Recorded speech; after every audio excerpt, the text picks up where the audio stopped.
Like water we transform, and like an infant we reborn, and now we're changing around.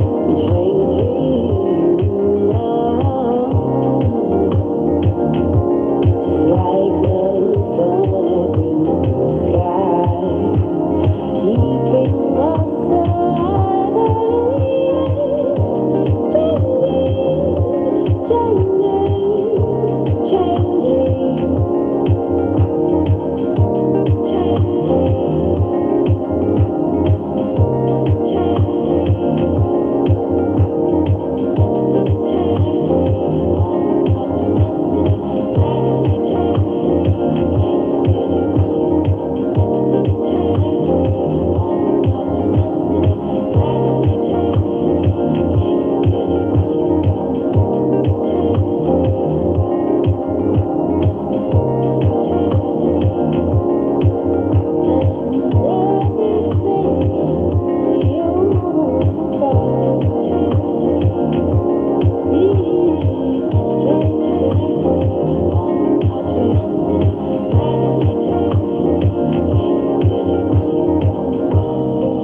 eternity evolving now with destiny. Guiding light, but do you know? Can you feel it? Will you grow? Changing, changing, changing, changing, changing, changing, changing. Woo! Peace to the east, the west, the north, and the south. Welcome to Aquarius Rising, the ninth gate. We normally do this on our Thursday night, but this is our Wednesday, our special exclusive show for the 13th, the Divine 13th. Many of us celebrated reigniting our shield, which we do every 13th, and I'm grateful for every one of you joining. That is our beautiful sea star. That is one of our own. That's Unica. If you don't know who she is, it's called Expansion. She's amazing. She's been on our platform for a long time. I love this song, and it's really, reminiscent of the times changing. So come on in, join on in. We're going to get into a beautiful conversation. We have a magnificent guest on tonight, and I'm really grateful that she decided to join us on our platform this evening. Our beautiful and wonderful and masterful, many of you know her as Auset. Auset has been, she's actually the founder of the group inigo11. So some of you are actually on her group. So big up to the Sea Stars that are part of Auset's group, coming in the house, joining us, our little cozy group. We're very beautiful sisterhood. Come on in comfortable. We will keep you. We are wonderful hostess. So for those coming in for the first time, our Sea Stars are very, very beautiful and fantastic, and anything that needs to be accommodated, they will absolutely accommodate you. So, of course, we have our beautiful, masterful, amazing spiritual Auset coming on tonight. Auset has been on the airways for a long time, for quite a few years, and I became accustomed to her when I saw one of her videos previously, and I thought to myself, I was like, why haven't I seen this sea star before? And I saw her, I think it was another sea star who actually said there is this other a wonderful, masterful, spiritualist, and her name is Auset, and she actually, I think she referenced a video of Auset's, and I saw her platform. I was like, oh my God, she's amazing. She's very, very. Hey, Elle Summers, peace to Elle Summers. I haven't seen you for a bit, Elle Summers. Missed you.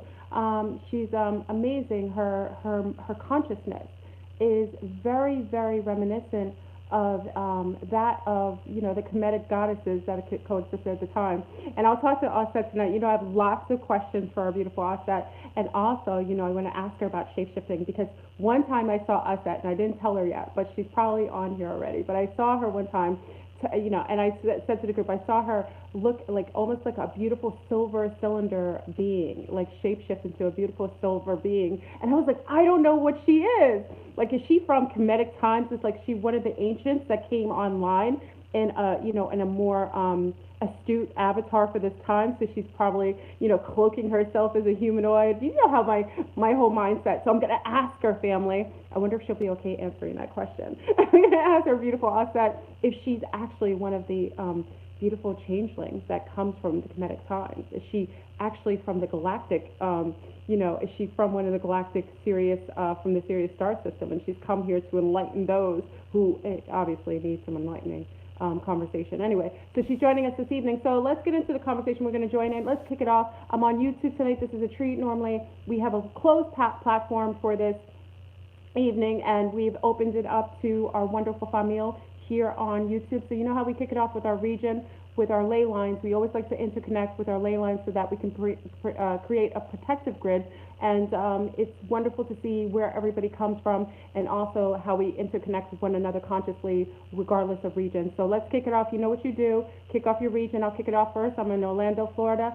Big up to Orlando, Florida's in the house. Richmond, Virginia. Big up to y'all. New Jersey's in the house. What's good? Mississippi representing. What's good? Harlem. What up? NYC. I'll be there this weekend. Big up to y'all. Louisiana's in the house. What's good? Utah representing. What's good? Charlotte's in the house. ATL. Oh, ATL back to back. What's good? ATL. Phoenix is in the house. Japan represented. Las Vegas in the house. Philly in the house. North Carolina in the house. Iowa in the house. Maryland's in the house. What's good? Another ATL. What's up, ATL? Kansas in the house. North Carolina. Jacksonville is in the house. What up, D-Town? Naples, Florida. Long Beach, Kansas. North Carolina again. Washington Heights, New York. What's good? Cincinnati's in the house. Howdy from Texas. California representing. Land O'Lakes in the house. Cali representing. New York. What's good? Massachusetts. There you go. Cali again. West Coast is coming in strong this evening. Virginia's in the house. The Netherlands, our friendly family from the Netherlands. ATL, what's up with y'all tonight? You guys usually catch me on the back lay. ATLs represent. Southern Illinois representing. What up? Kelly, Harrisburg, Germany's in the house. Hamburg, Germany's in the house. Canada representing. Connecticut. Oh, Bridgeport, I know where that is. Canada again in the house. Indianapolis, Queens, Cypher's in the house. What's good? Ontario, Canada representing. Brr. Maryland's in the house. North Carolina, Texas representing. Long Island, Strong Island. What's good, Isha? Charlotte's in the house. Mexico. Hola, niñas. West Virginia's in the house. Columbia, Seattle's in the house. Toronto representing. Connecticut, Hartford again. What up, Cypher? Hey, Narina. Apple Valley, California is in the house. Kentucky, beautiful Kentucky. I had such a good story about being in Kentucky one time. Strong Island, Long Island represent again. Chicago, Las Vegas, Oceanside, Kelly's in the house. South Carolina finally is in the house. United Arabs in the house. What's good? Coming in from the Middle East. Hey, the D-Town representing again. I took a little breath. Brooklyn. What's good? Brooklyn, San Diego's in the house. What's good? Memphis, Tennessee representing. Hey, Sheila. Pittsburgh, Pennsylvania. Washington's in the house. Philly I love all our Philly brethren coming in the house. Finally, I haven't seen y'all for a while. Welcome. San Diego's in the house. Los Angeles, LA representing. Washington, D.C. What up, D.C.? Australia, the Down Unders in the house. Harrisburg, Pennsylvania's in the house.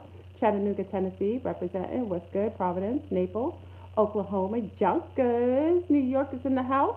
Minnesota's in the house. East Texas.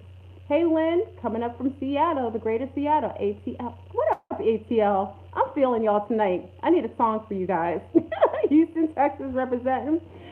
Auset says she is having a hard time hearing you. Oh, she can't hear me on the phone, Auset? Okay, so maybe I need to, I don't know if, let's see if what's going on here. Let me see, making sure she can hear me on this end. It could just be the phone is hopefully, okay, I moved it to iTunes. Thank you for that. I'll see if she can hear me. When I pull her in, I'll be able to tell for sure. I see her on the line, so when I pull her in, hopefully I can get her nicely on the line. Okay, so we see everyone representing. I see everybody coming in.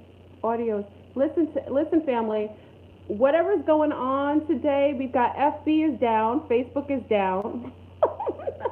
What is it? Instagram is down. Starbucks apps. Don't judge me.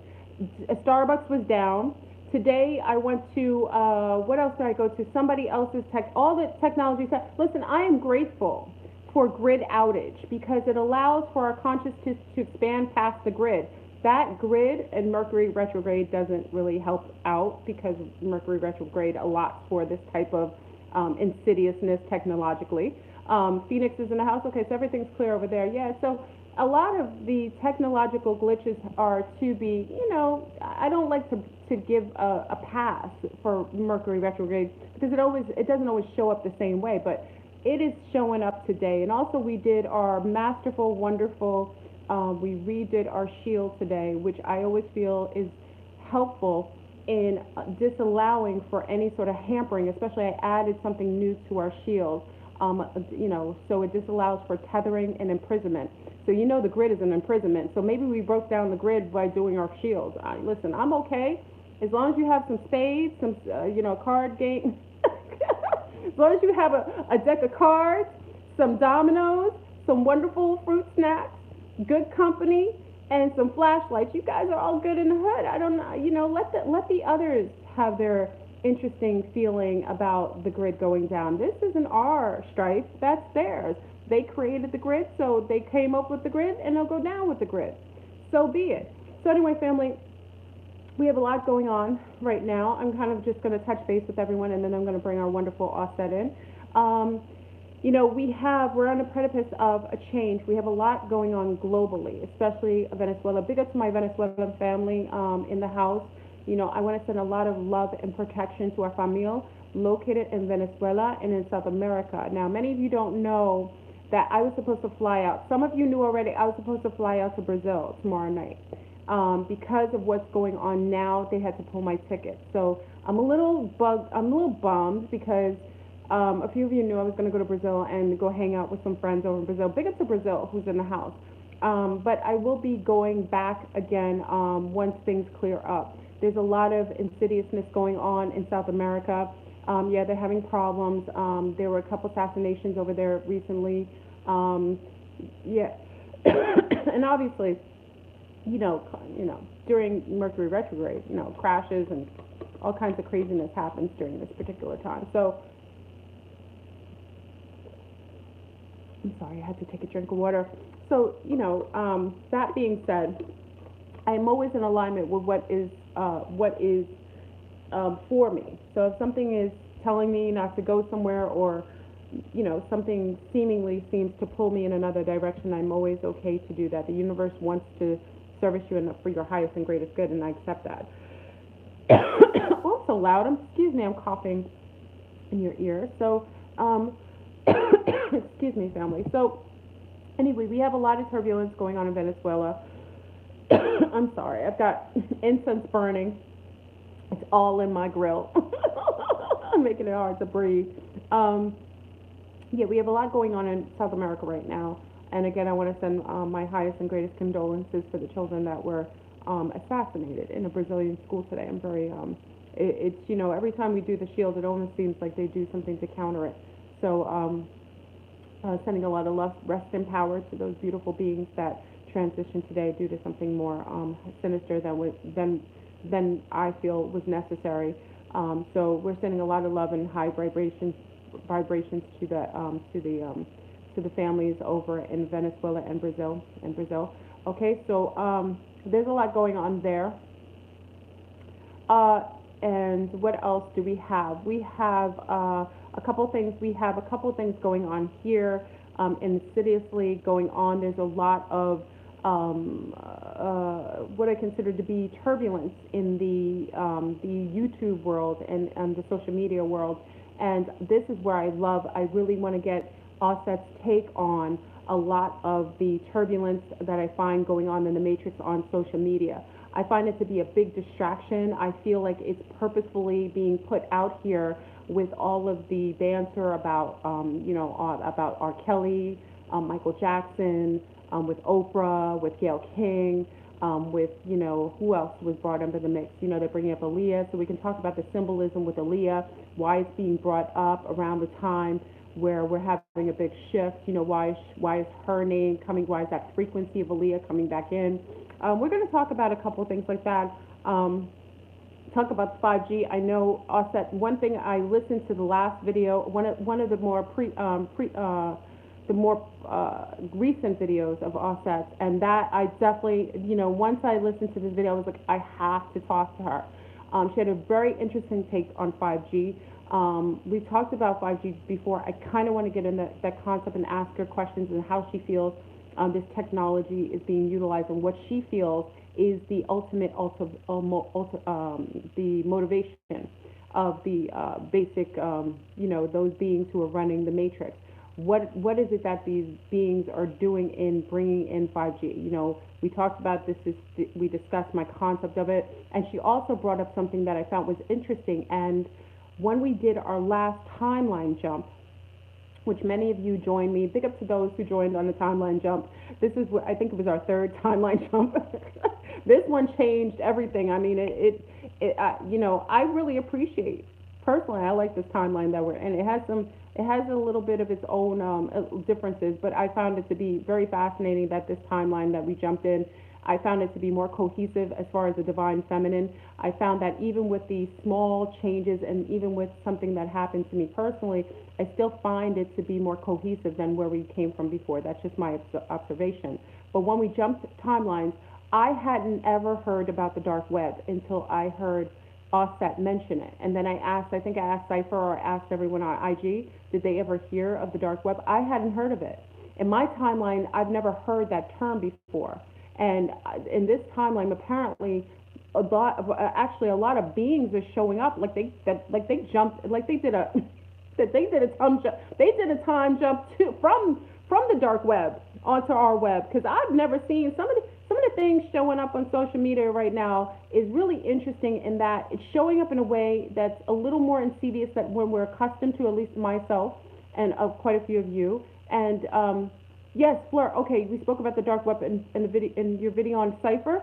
Oh, Matria, we have to really discuss that. I hadn't heard about it, so I would like to ask her take on that. Now, this evening, family, we're actually, we do our Q&A, and I would ask that you call early, because a lot of times you guys get on the phone lines and you get a little frustrated when it comes to our hour mark when we get out of the live stream, because you can only call while we're on air on Blog Talk. After that, we get a bonus hour, but you won't be able to call in, but anyone who's already in the queue will be able to ask a question. So for anyone who has a question or wants to call in, I would suggest you do so now. My admins on here will administrate the numbers. Now, mind you, we have two call-in numbers, okay?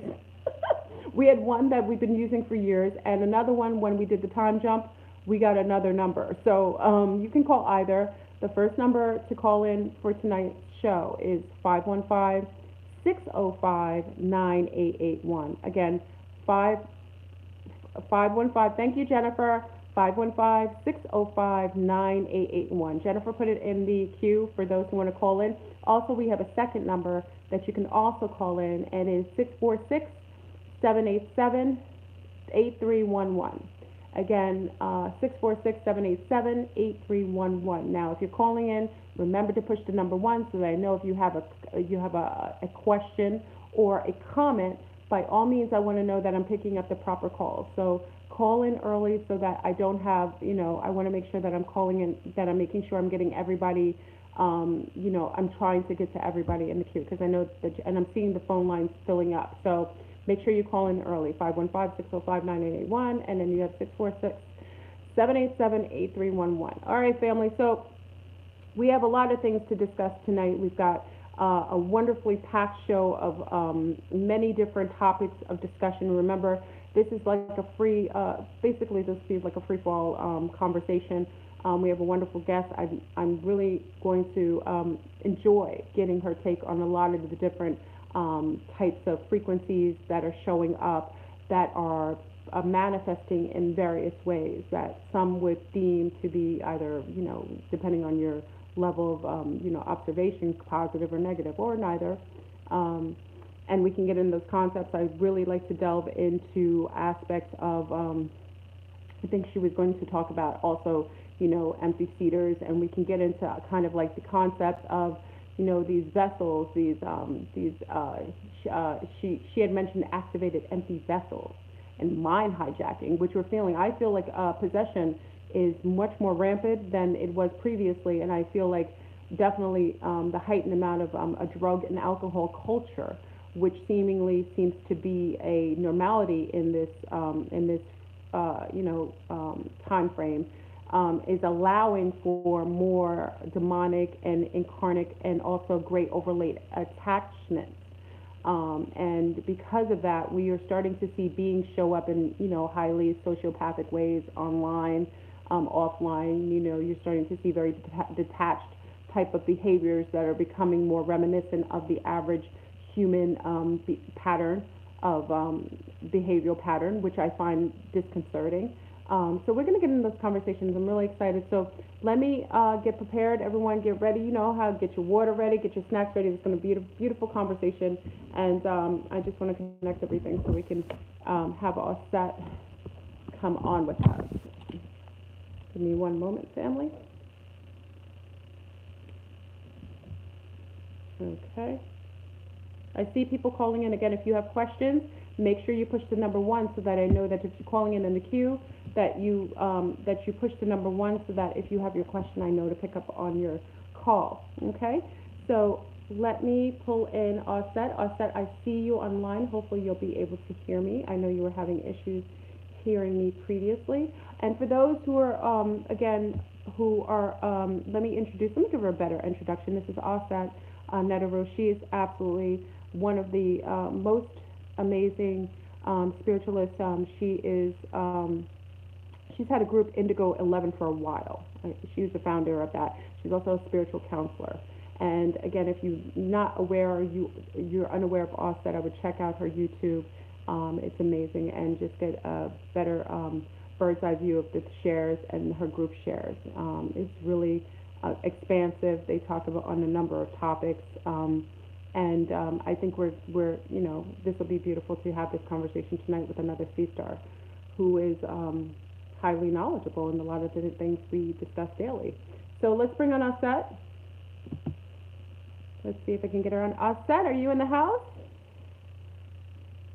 Yes, I am. Hey, hello. Hey, C-star, peace, peace, peace. How are you? Can you hear me good? Because I know we're having a lot of issues. I can hear you better, but can you hear me? We can hear you loud and clear, beautifully. I have the speaker right next to the. Okay, great. How are you this evening? I am good. It's very interesting. First of all, just thank you for having me on.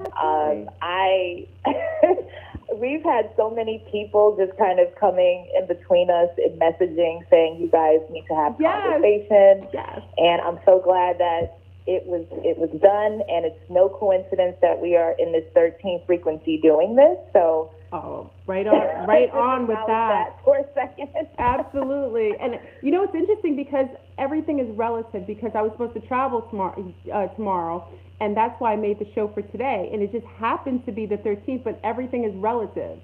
I'm not traveling necessarily where I was going tomorrow, but we ended up being and connecting on a day. Thank you, Ra. Ra was one of the main C-stars that connected us. She was like, y'all got to get together. She was like, I gotta do it. So big up to Ra, who made sure she messaged me. She was like, get together. It's perfect. And I think it's wonderful. Yes, I love her. Yes, thank you so much. So I'm glad we're finally here, first of all, to just even connect in this way, because it's pretty powerful. I mean, the whole, the whole web is all messed up. The World Wide Web is not webbed up today. Yes, well, definitely. So I look forward to just going into conversation, and we definitely have a lot to cover. I know. For sure. I know. Can you tell us a little bit about we would love to hear more about yourself. Tell us a little bit, some of the C stars and Sun stars, a little bit about yourself. Can you build upon how you became more interconnected into conversations about metaphysics, about spirituality, and also a little bit of your background, if you don't mind. Oh, absolutely, yes. Well, back in 2010, I started my YouTube channel, and I was one of the pioneers to push for the online natural hair community. Yeah. So before the locks, I had this huge afro, and I became one of the quote-unquote influencers in that space for a few years. And it's always been deeper than hair for me. even from the beginning. It's always been about just empowerment, overall women's empowerment. And so I was very transparent in that messaging. And eventually, of course, aside from content online, I was going through my own personal metamorphosis, and I couldn't really separate my content from my own personal growth. That's right. So eventually, there was a break there for about a good 2 years, and I went through my dark night of the soul. I didn't want anything to do with the internet. I didn't want anything to do with anyone. And I was basically kind of wrapped in my cocoon. And right. And eventually I came out of it, and I just wanted to, just share more expansive, just kind of to share my journey with that, while also journaling my experiences spiritually, while also connecting with others, hoping that they did the same. So it kind of, because I went from like Christianity into, spiritual exploration, into just the many lanes that I've been through and filtered myself through to get to this point where I am now. And what I realized is that there are so many people who felt the need to come out spiritually. They couldn't even share certain things on their personal Facebook, their parents, their friends. Yeah. So I literally created a group specifically for those people who needed a space to allow themselves to explore themselves spiritually without being bothered or being judged by people, just in general. And that kind of grew. And it's just really all about just sharing and being transparent in that. And eventually everything authentically just kind of shifted into healing and becoming that counselor, because I am a certified counselor, but now I'm able to personalize that with spirituality. Beautiful. And now we are here. So now I just make digital workshops. I do things in person, and I just continue to share online, and I'm here. I love it. I love it. And how empowering and how beautiful that you were able to incorporate, a lot of times, as you said, it was almost like a separatist kind of ideology that, health or fitness was not necessarily equated with spirituality at one point, which we know that everything is all part of the oneness. Your spirit isn't apart from your body. Everything is interacting, and it has to be symbiotic to a certain degree for you to actually be somewhat harmonic with yourself, with the planet, with the energies. Absolutely. And I love how you explain your beautiful your metamorphosis and bringing that form, that formulated, that beautiful big hair. And I always say my little one, my eldest, looks just like you. So I was like, well, I told my little one, twin is coming on tonight. And she's like, oh, wow, because she loves your big hair like hers. And I think it's so empowering to see a woman, a mother, a sister, a grandmother feeling and owning her power and her natural beauty, as opposed to the artificial AI stamp that they've been perpetuating for now. I mean, it's been overwhelming for the last 20 or 30 years. I mean, they've stepped up the game to all kinds of, ways to not take ownership of your natural beauty and the things that make you unique in the system of how we exist in nature. But I loved how you brought that together and then brought a group and brought, different personalities and allow them a safe space to be able to interact and share without judgment, and with a level of anonymity, without being judged from the outer world, which sometimes does that. Yes. Well, thank you for recognizing that. And we're just here to do the work. That's really what it's all about. And it's just expanded to now. I have an all women Secret Life of Queen Bees group, which is a whole other thing. Yes. Yes. I support. So just the name in itself feels good. And also, again, before we end tonight, I want you to plug in and let everyone know where you are. Let them know how to get in touch with your group. If they're in the frequency that would be allotted for you to allow them.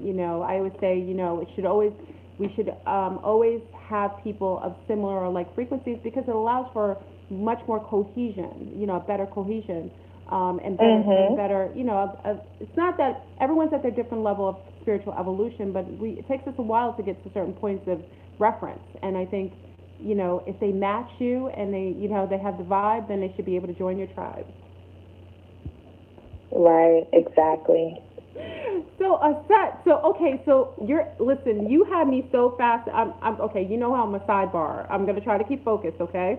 I'm gonna try. the same way, so I'm all here for it. I'm gonna try. Okay, so you have me fascinated on so many levels. Let's kick it off with 5G, because I think that's just a conversation that most people are having, and I want to definitely get your take on 5G. What do you personally feel 5G represents? Where do you think the concept of it came from, or where do you see it taking us, and what do you think their projection is, and why they're utilizing a higher frequency way of communication? Do you feel it's yay or nay? Do you think there's negatives and positives? I want to hear it all. What's your take on it? Okay, good question. 5G, great way to start off.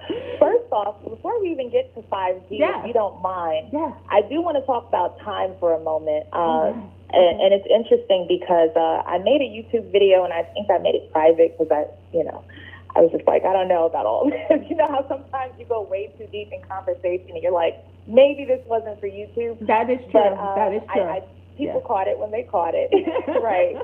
And it was around the time of December 27th. Okay. And I live in New Jersey. I'm originally from New York, born and raised. I'm always in the city. Oh, yeah. And New York in the house of fellow New Yorker. Oh, yes. And I know you're in.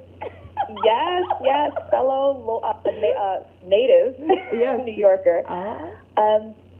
So I'm always in the city, and that night, December 27th, I remember specifically going to the city, and my fiance and I, we just decided to film, just film and freestyle and just have fun with the camera. And that was actually the same night that the blue light thing happened, that blue light explosion that they claim was the Con Edison explosion in Queens. Absolutely. So earlier that day, before that even happened, I remember looking up in the sky, sensing that something was different. And, I was off the grid social media, so I had no idea what was going on. Yeah. But I nudged my fiance. I said, look at the sky. Doesn't it look different? And he was just like, yeah. And we ended up at the Black Cube, the Black Cube that's downtown Manhattan. In the Village. And I said, I feel like we're supposed to kind of turn this cube here. Really? Oh, okay. Kind of turning the cube. Yeah. And we filmed it, and we were just we had no destination. We were just floating around the city that night. And things got really weird after the cube turning. And after that cube turning, the blue light happened. We found that out that next day, actually. But that night was really weird because I felt like time stopped. And I was saying to myself, I said, there's 360 degrees in a circle for a cycle, and we have 365 days with 30 degrees in zodiac. I was just like, I don't understand where this extra 5 days comes from. I know that there's mythologies connected to it and all kinds of things, but what is this 5 days really about before this quote unquote new cycle of the new year? Yeah. And that night, I felt it was the beginning of the first of the 5 days remaining in the year, and it literally felt like Manhattan just changed, like everything froze. It felt like some people were online, and there were a lot of people who were offline. Yes. We even went out to this party. Yeah. We went out to this party, and there was these. It was a lot of young people, maybe like early 20s, and then there were like some really, really old people, like in their 60s, 70s. I'm not gonna say really, really old, but you know what I mean. But like more in seasoned. comparison to, right? More seasoned. Yeah. And it was just a weird room, right? It was just a weird room, and we were just. It almost looked like the older people that were in the room were shopping. It was a weird vibe. They were shopping for people. Ooh. Auset, you And go like in I there. said, most Okay. of these young people. You go in there. Get most out. of these young people were. I'm you're laughing. Most of these young people were completely offline. They were somewhere else, and it was almost like their bodies were an automation, and they were, these older people were shopping, and when we left the party, because it got really weird there, we found like this space, and it almost felt like a safe zone where we were like kind of cloaked. And there were like these people who couldn't come in whatever circle that we were sitting in, but they were like stopping for no reason and staring and smiling.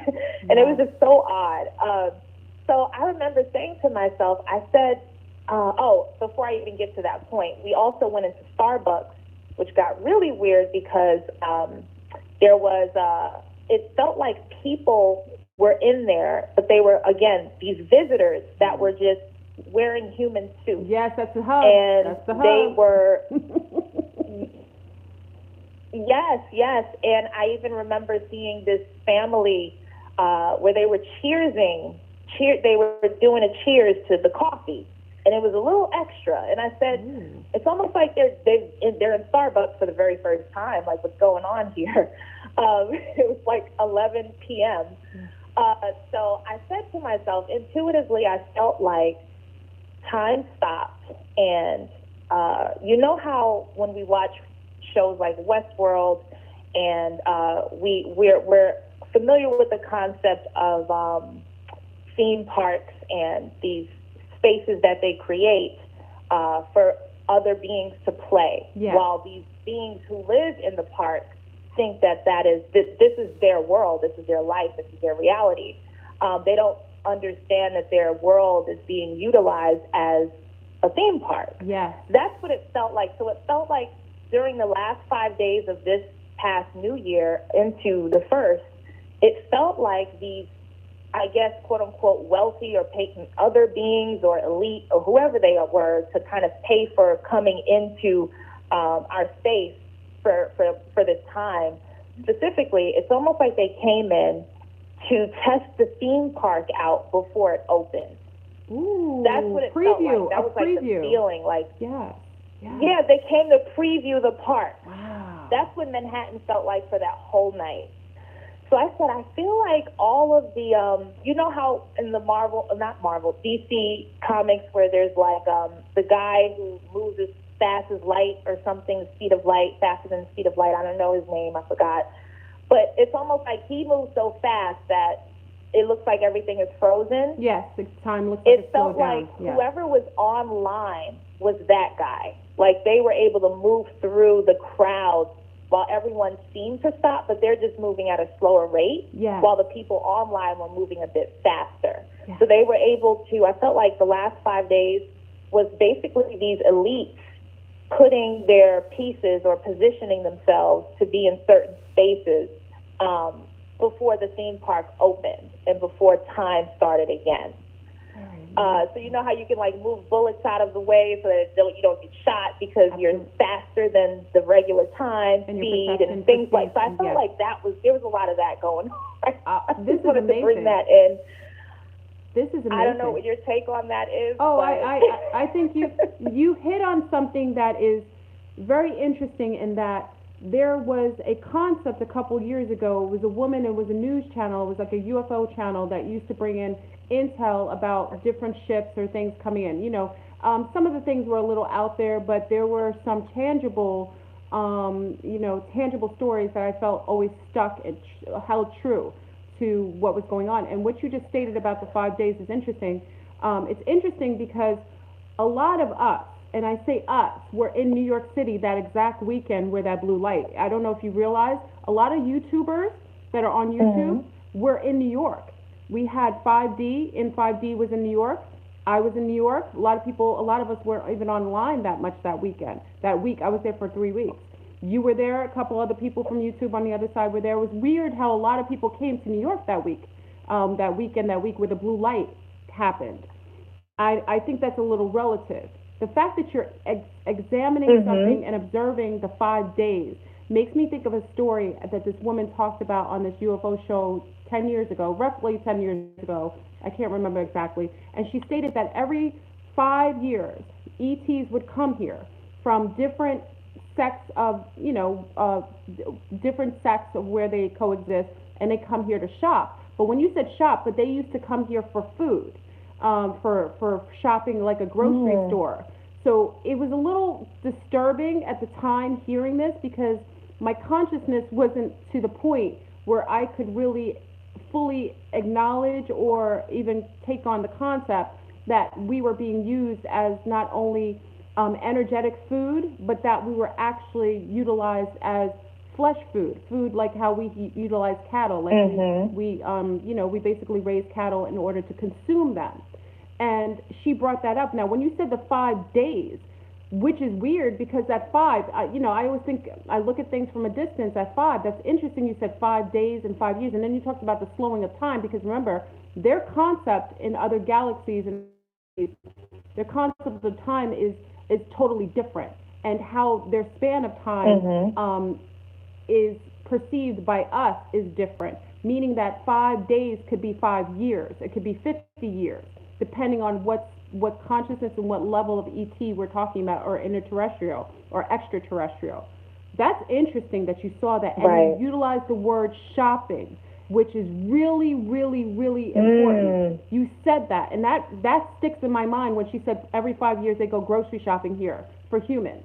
And you said they were here previewing the amusement park. I love your take on that. Yes, they were. That's what it felt like. Yeah, shopping was the only word that really could describe that feeling. And it's interesting because it caused me to kind of look at Starbucks differently, specifically because I was looking. That's my favorite spot. I was looking at the logo extra hard, and I said, and I looked at the word, and I said Starbucks. Bucks is kind of like money, and I said it kind of looks like they're trading the likeness or the image of goddess, right? Yamaya. And they're exchanging her likeness and her image and her value and devaluing it for their trade, and it's cloaked as coffee. It's just simple coffee when there's something with coffee as well. It almost feels like the coffee is almost representative of the blood of the woman, the blood of mother. Very interesting. And that we're drinking the blood of mother. Interesting. And we are, the trading of stars and the trading of people. We know that stars are souls, souls are suns, suns people, trees. It's all the same. So it's like Starbucks is basically the exchange, the monetary exchange of people. When you really break down just the name on the etymology, totally logical. Yeah, just the etymology, just simply looking at it, and the fact that her image is there on top of Starbucks. I really, and just being in Starbucks and really seeing these people. Now I know when I watch some of your videos, you're able to see.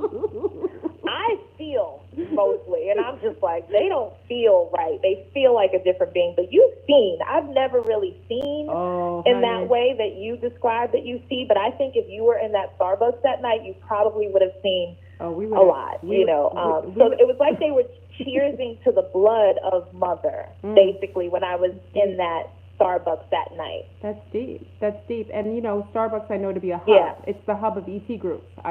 It's one of the reasons why, if you look at the movie with Rowdy Piper, you see in They Live, the first scene is as the coffee shop. The first scene. If you look at the movie, one of my favorite movies, which is interesting because whenever I talk about people being contactees, I also take out the level of taboos that most ET interaction doesn't happen in urban communities, and that's false. Because in many of the movies, including They Serve Man, which is an old Twilight Zone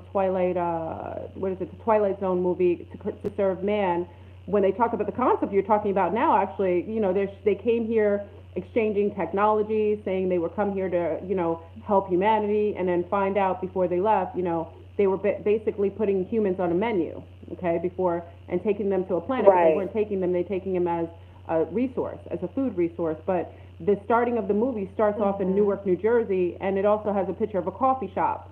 So whenever there's something that keeps showing up, best believe there's a connection. Yes, no, it's almost, there's this weird occult coding that I still haven't gotten to the bottom of, as far as when I watch movies, I know when they're having certain conversations, Yes. they mention coffee or tea. Mm-hmm. And it's almost like based on the choice you make, that's kind of like a secret coded answer. Absolutely. I still haven't, I don't know if you have any insight on the coffee versus tea Yeah. thing. We've made maybe coffee is blood and tea is something else. It's encrypted. It's encrypted. I love that you saw that. It means your It's consciousness. definitely Yeah, encrypted. it's encrypted. And what it is, and just you bringing that up would bring. What I noticed is that amongst the different groups of interterrestrials, extraterrestrials, and sometimes extraterrestrials, what you'll find, and this is just from my observation. I can't say I know everything and everyone, but you know my affinity for Starbucks, so I've been there enough in different countries. It's sad. Mm-hmm. It's a sad addiction, but it's what it is. I find that when people, generally the type of beings that get coffee, tend to be more beings that are connected to what I consider to be what's a word I could say? Let's use tea. Tea. When I see people ordering tea at Starbucks or places out, those are more. I find them to be more connected to the darker lines of Centauri, Satanists, Luciferians. That's the ones that are connected to coffee tend to be more Terra-based, and other galactic groups that are more based in human hybriding. So more. So I've just seen that. So when I see people order tea, and you'll see that a lot. That actually makes more sense. Yeah. Yeah, that makes a lot of sense, actually, because even not to throw shade on England or the culture in that way, but like, I mean, they love tea. They do. They drink a lot of tea. They have tea time. Remember, they'll stop. Yes. You go to the Caribbean, there's places in the Caribbean like St. Lucia, they stop for tea time. Tea time and, little dry cookies. I don't like the dry cookies. But little cookies, like a biscuit cookies. So they stop at a certain time, and that's all uniform. That's all uniformly a ritual. We know it's a ritual. So there's a reason why they do that. Yes, definitely ritualistic for sure. I love that you connected the blood. I brought that up with the whole shopping for people thing because it brings me to the 5G conversation. Yeah. And what just came to me intuitively was.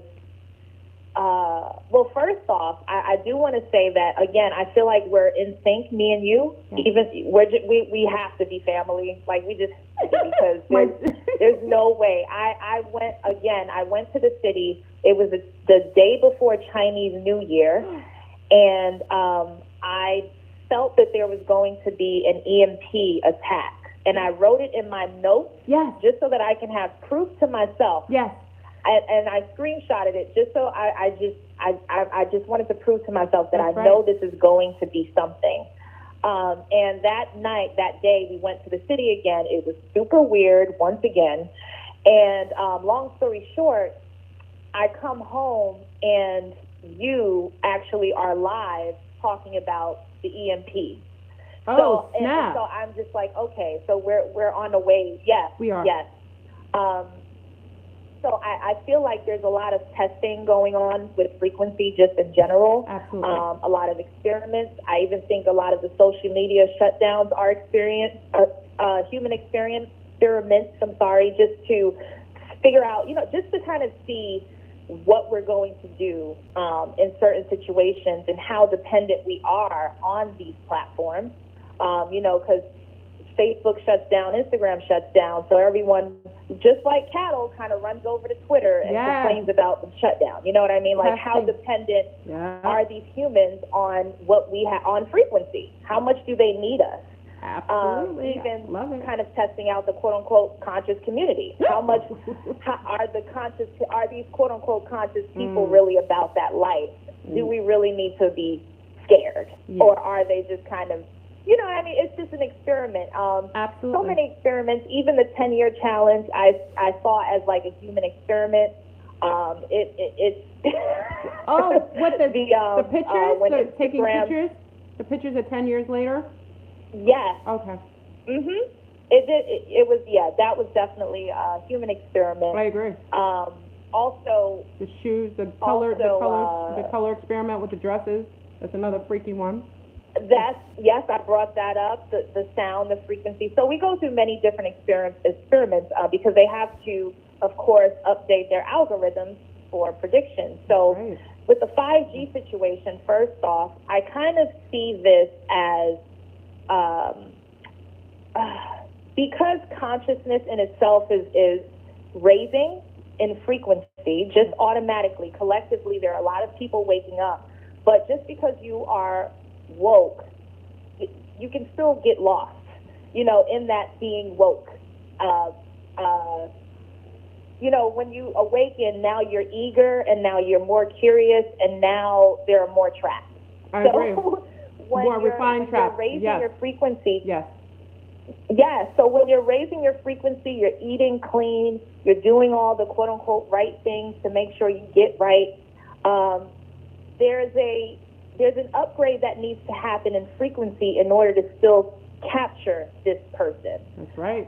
So lower frequencies no longer work. So it's almost like their frequencies and their network changing is mirroring the frequency change in people collectively. I agree with you. So that's why I even said, and I remember in my video, the first one that I made before I made that private and did it over again, is because vegans almost attacked me because I was just like, I didn't say don't go vegan. I was just saying they're feeding off of the trend of veganism in a sense of getting you, when you eat something or when you feed off of something, you need that something to be in good health.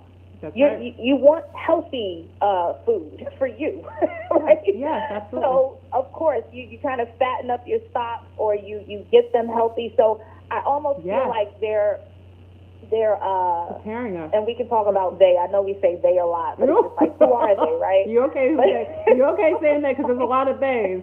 Yeah, it's appropriate. It is appropriate. I know. It's a whole collective. It's a whole collective in thought form. But it's almost like, okay, so if you are the unaware vegan, then there is a target on your back. There is. In a sense of your frequency is raised, therefore you are in sync with the artificial aspect of that. And what I was saying with 5G is the consciousness is raising, and I do feel that the 5D, fifth dimensional, hey, Earth is raising frequency to 5D.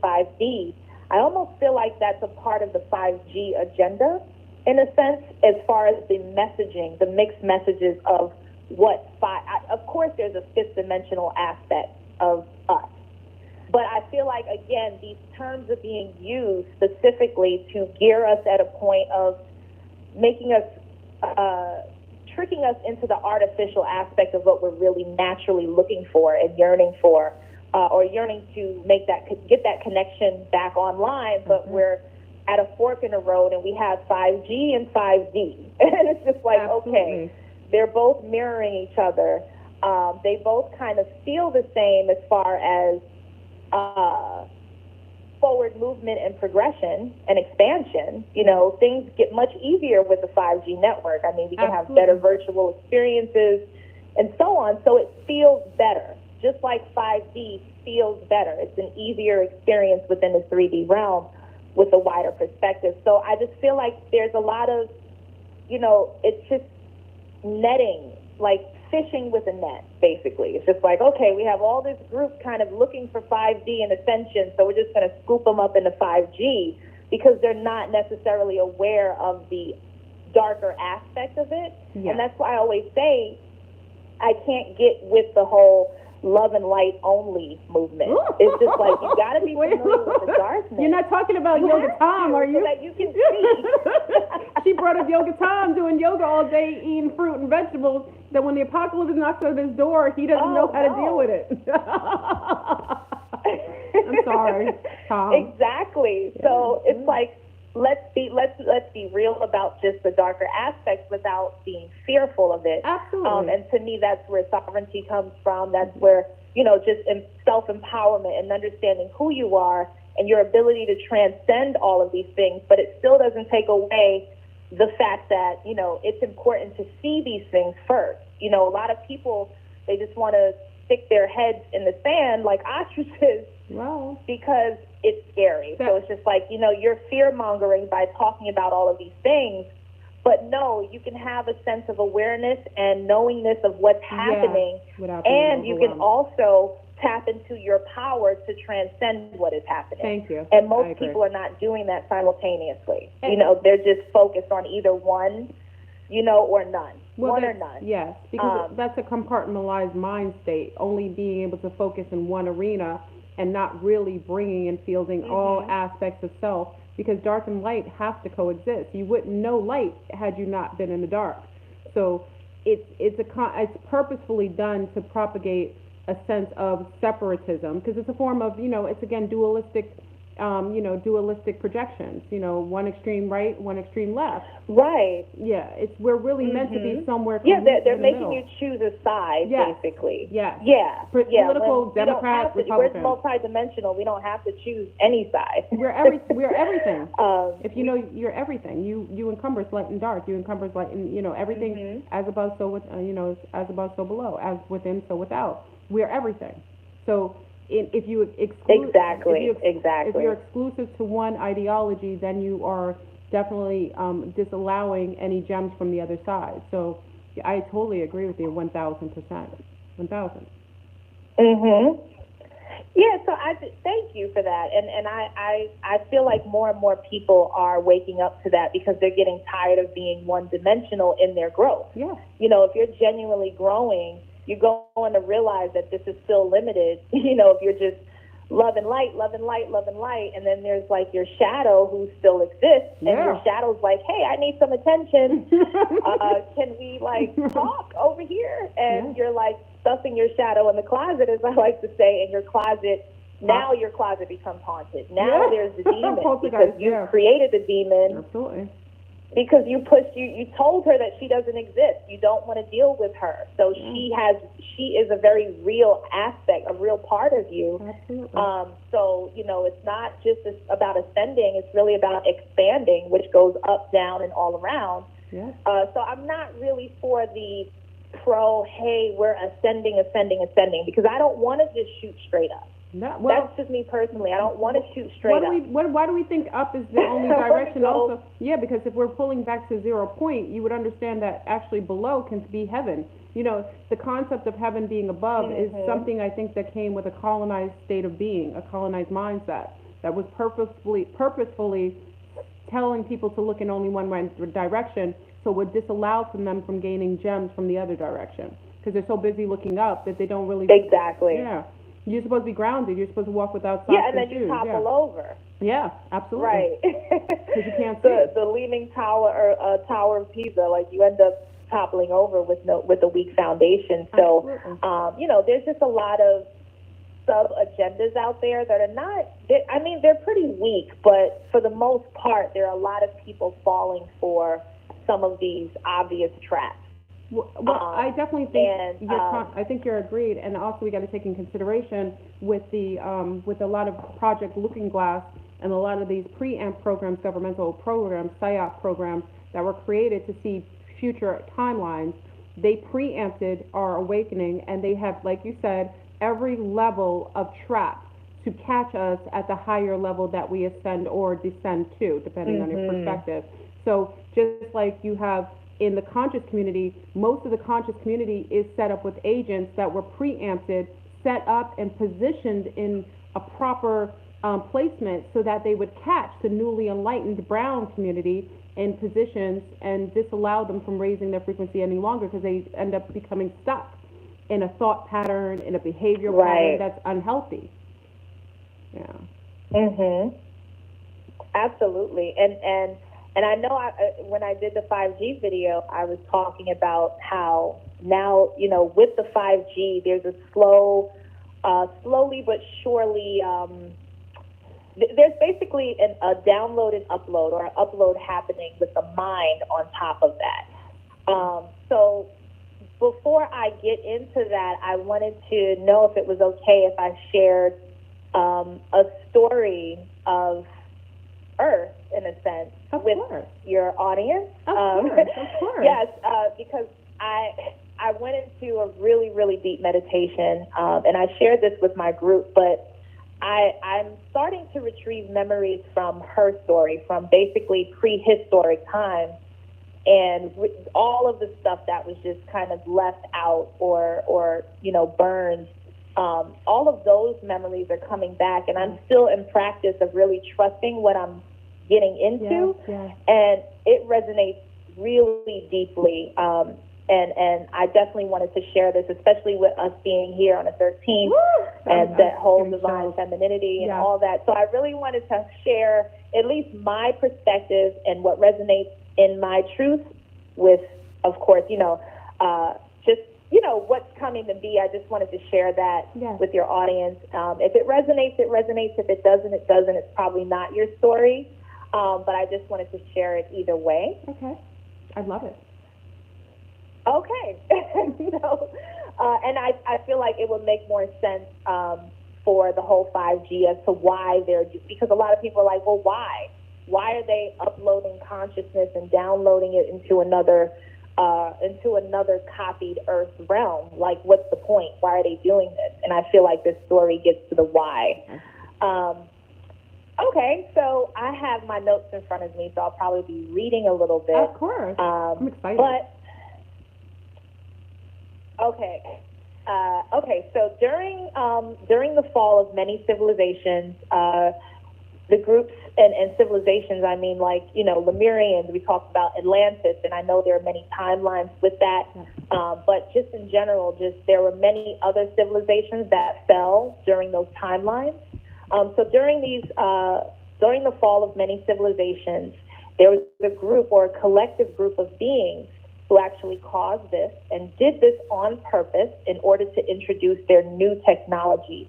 And basically their new technology was just hijacking ancient spiritual technology and creating an artificial version. So when I say new technology, it's not even new, it's just hijacking and creating an AI dub of it. And this new technology was an access or an all-access path to a new world. And during this time, there were many tribes that were going into hiding and finding ways to survive underground. And most of the portals or some of the realms or the portals to other realms were destroyed because their travel was mainly through the portals. And so, of course, during this period, it became a very dark period. And during this dark period, they kind of preyed on those who were desperate in wanting to escape the ruins and them just being in the conditions that they were living in. So there were many people, many tribes who were skeptical of this whole agenda of kind of ushering people into this new world. And there were others who absolutely wanted to escape and try it out.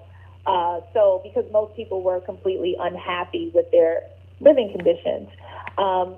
So there were many people who volunteered. I don't know, I'm probably using that word very loosely, but volunteered to be the first group to enter into this new world. So they were promised riches and a good life and abundance for doing so, for being that control group. So they were granted the honor of becoming a quote-unquote God in the new world. So they entered this new world through what we would kind of perceive as virtual reality, where their bodies were put in stasis. And again, when you're artificially putting someone in stasis, it's a direct copy of basically how we naturally have that ability to travel into other realms through our consciousness by releasing one point of consciousness and holding on to another. So this new world is called Earth, and Earth is a copy of the original world, or name that has many names, but we know some of the names being Terra or Gaia or Tiamat. So Terra or Gaia is not Earth. Earth is a copy of the original. Earth is more of a program, just the name in itself, not what Earth is. Because, Earth, just the word in itself is the anagram of heart. And they're kind of telling you that Earth, our home, is basically the heart of our real home, and the heart was stolen. So Earth became the program. So it kind of transferred over from being the heart into being Earth, the copy of the whole. And so yes, the stolen heart of our original home. So once these first group of people arrived, they arrived as original people, and they were stronger and smarter than the quote-unquote Earth Matrix-generated humanoids, which are different people. They're not from Terra. They were generated within the realm of Earth, within that copy. So the Matrix-generated humans were programmed vessels basically to create or to fill space, just for the beginnings. And after a while, for some reason, they also started to use or started farming these matrix-based humans because technically they owned them. They were property. So they started cloning and doing all kinds of experiments, using them for resources and such in bases deep underground. So, for instance, you'll have your indigenous tribes from Africa or what we say Native Americans, different tribes.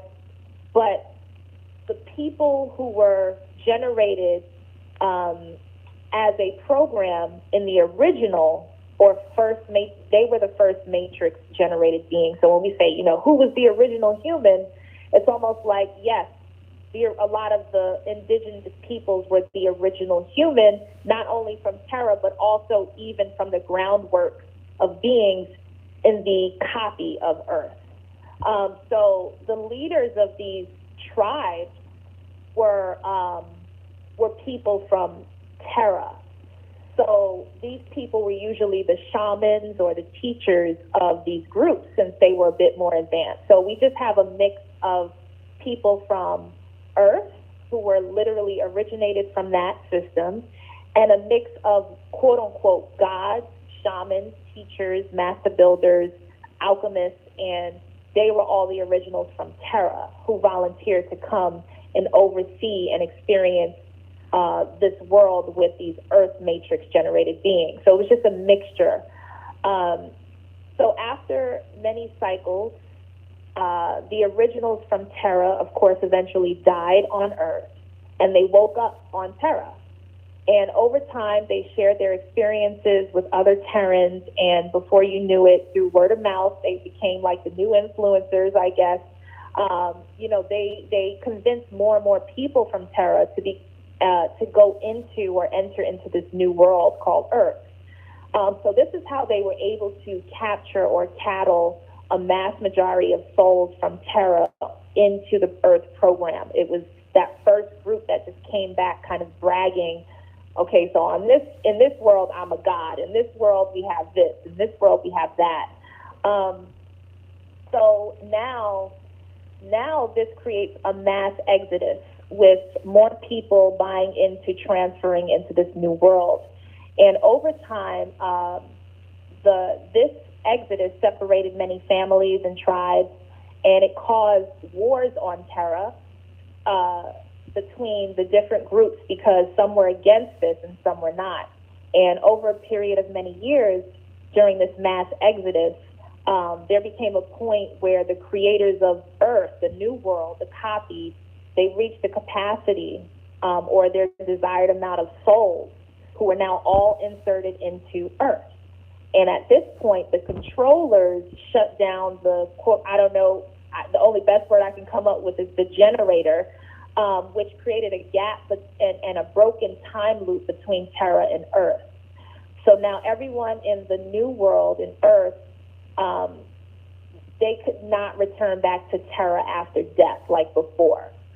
So they were trapped in the Earth Matrix, and their bodies still lay in stasis on Terra, while their consciousness remains trapped and programmed in the new Earth world. So once people on Terra found out that, and they saw that their loved ones were not returning, this is what started the big war, the war on Terra. And we mask that now as the war on terror, when it's really the war on terror. Woo! Vineyard. Go ahead, I'm sorry, go ahead. Man, oh God. You got it. I'm sorry, I was a little bit of emotion. Go ahead. Yes. So they knew that if their people or families stayed on Earth for too long, that their original bodies would end up dying, or they would end up going into a permanent coma on Terra. So they needed to do something about this, and they needed to find a way to get into the new world, into Earth. So they found many back doors into this program. So now the leaders and the council figures on Terra decided to enter the new world themselves and to go find their loved ones and tribe families. And they knew that this was risky because the risk would be losing memory and ultimately becoming trapped themselves. Yeah.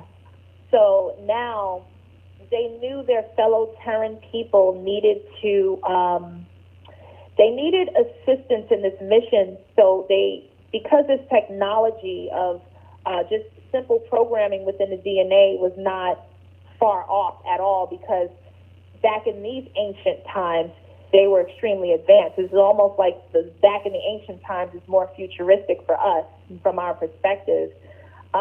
So they programmed certain signals of awakenings within their DNA before going on to this mission or agreeing to this mission, so that eventually the mission would not be forgotten. So meanwhile on Earth, Earth was a hot mess.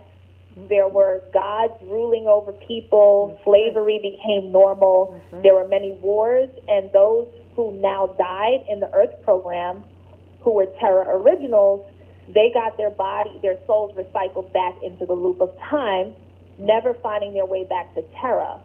So after death is where the process of the memory wipes began, and it was an automated system created that treated souls like the clothes in a washer machine. So the more washes an original Terran experienced, the more they lost themselves. That's right.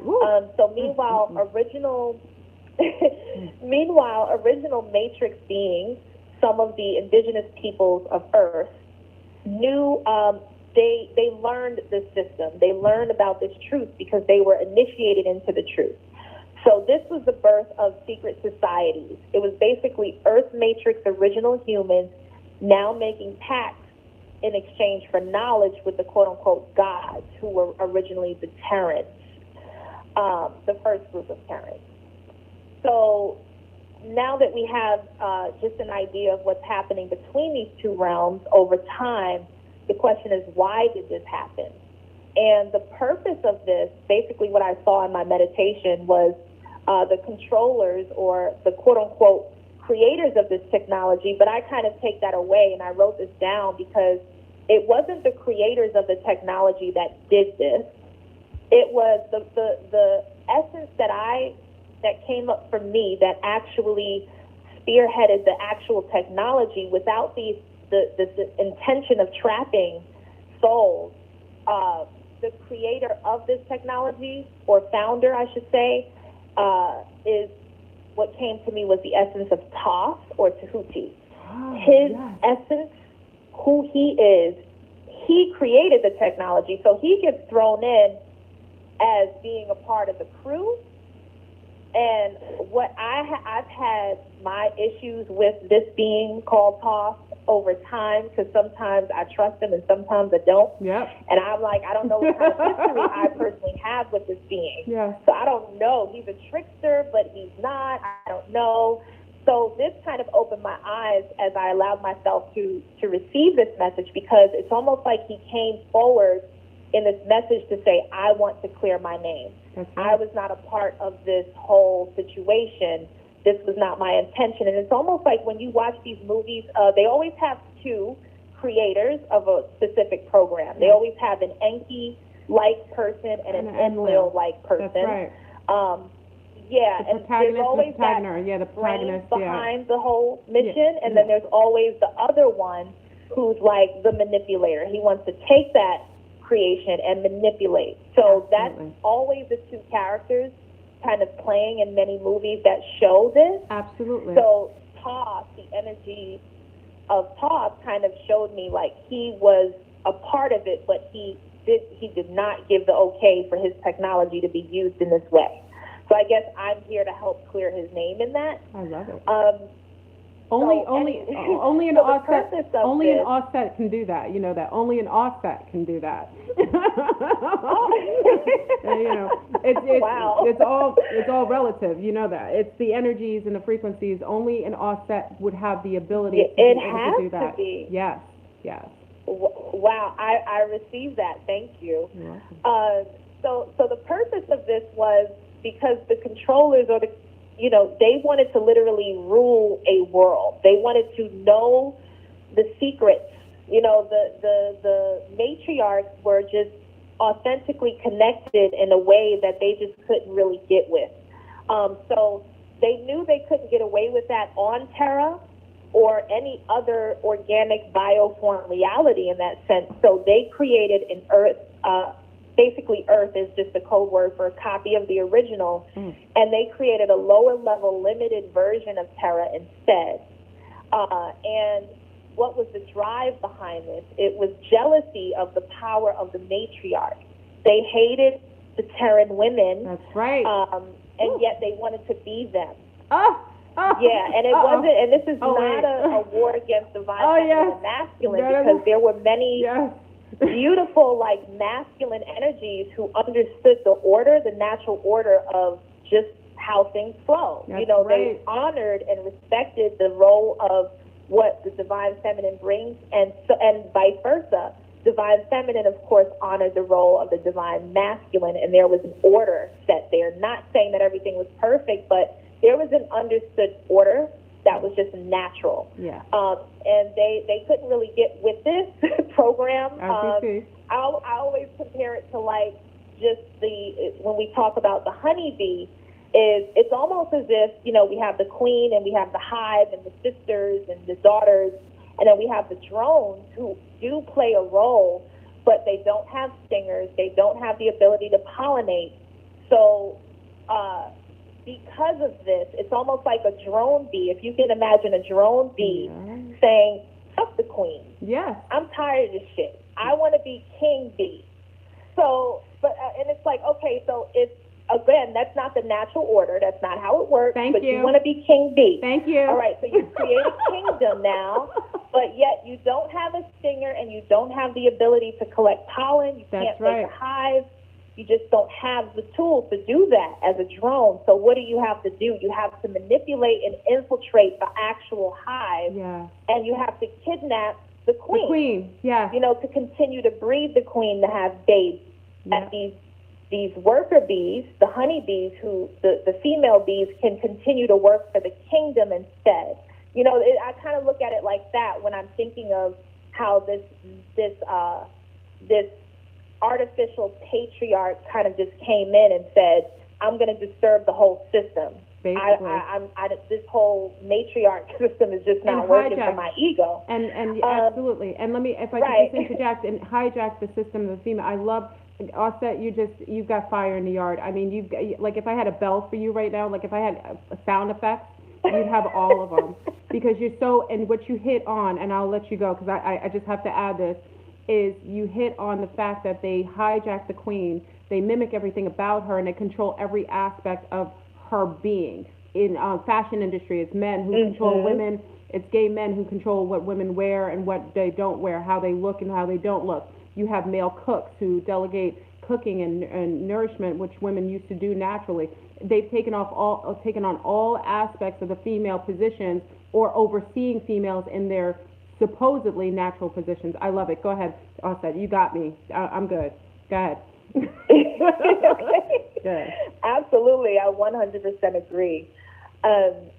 So many of the women who were Terran tribe leaders, because there were matriarch tribe leaders, they were captured and forced to be gods, in a sense of the goddesses that we see and that some people worship.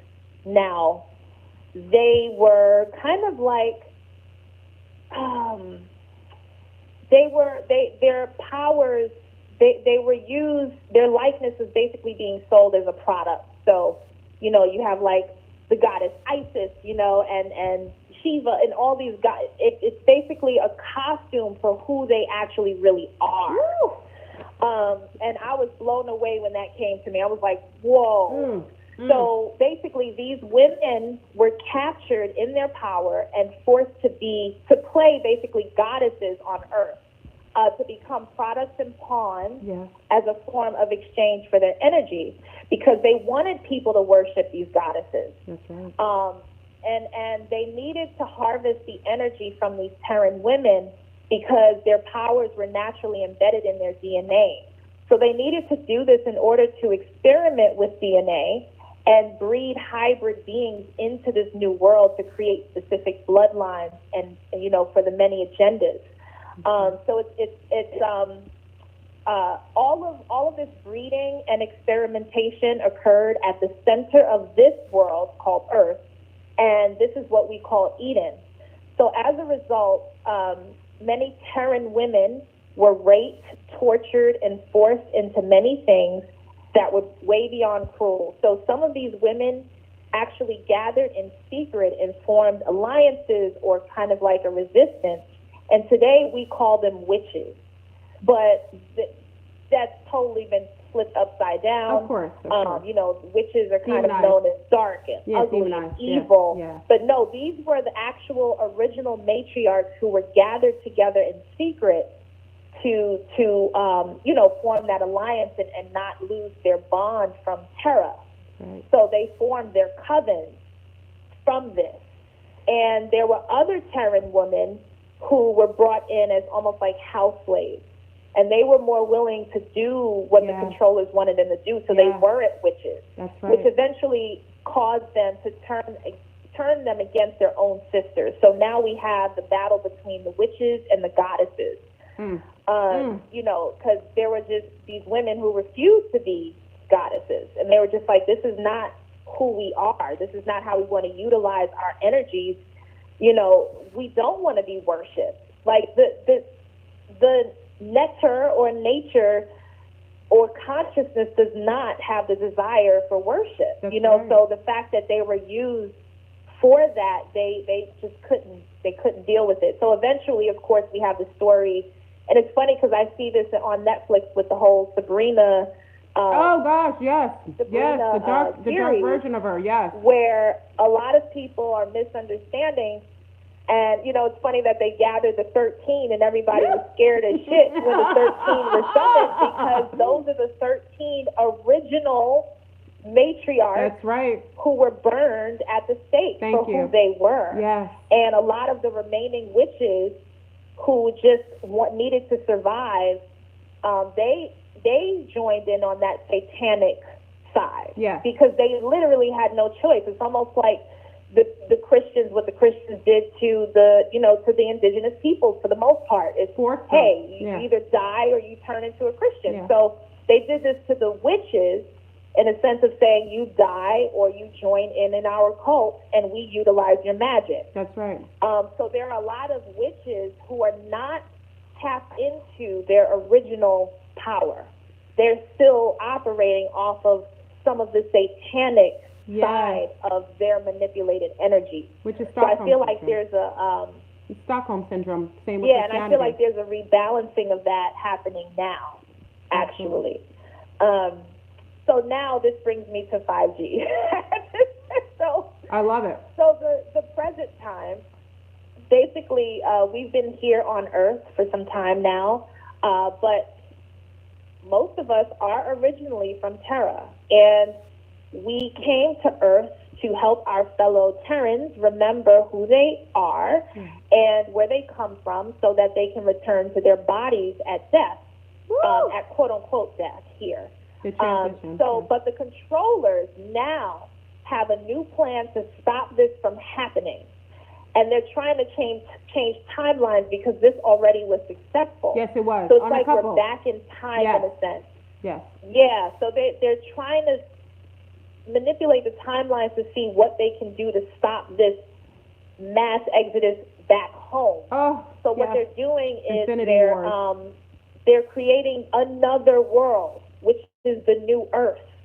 Yes. You know, a lot of people have been using the term New Earth, and I know what they mean when they say New Earth, when they're like, Earth is ascending into a new thing.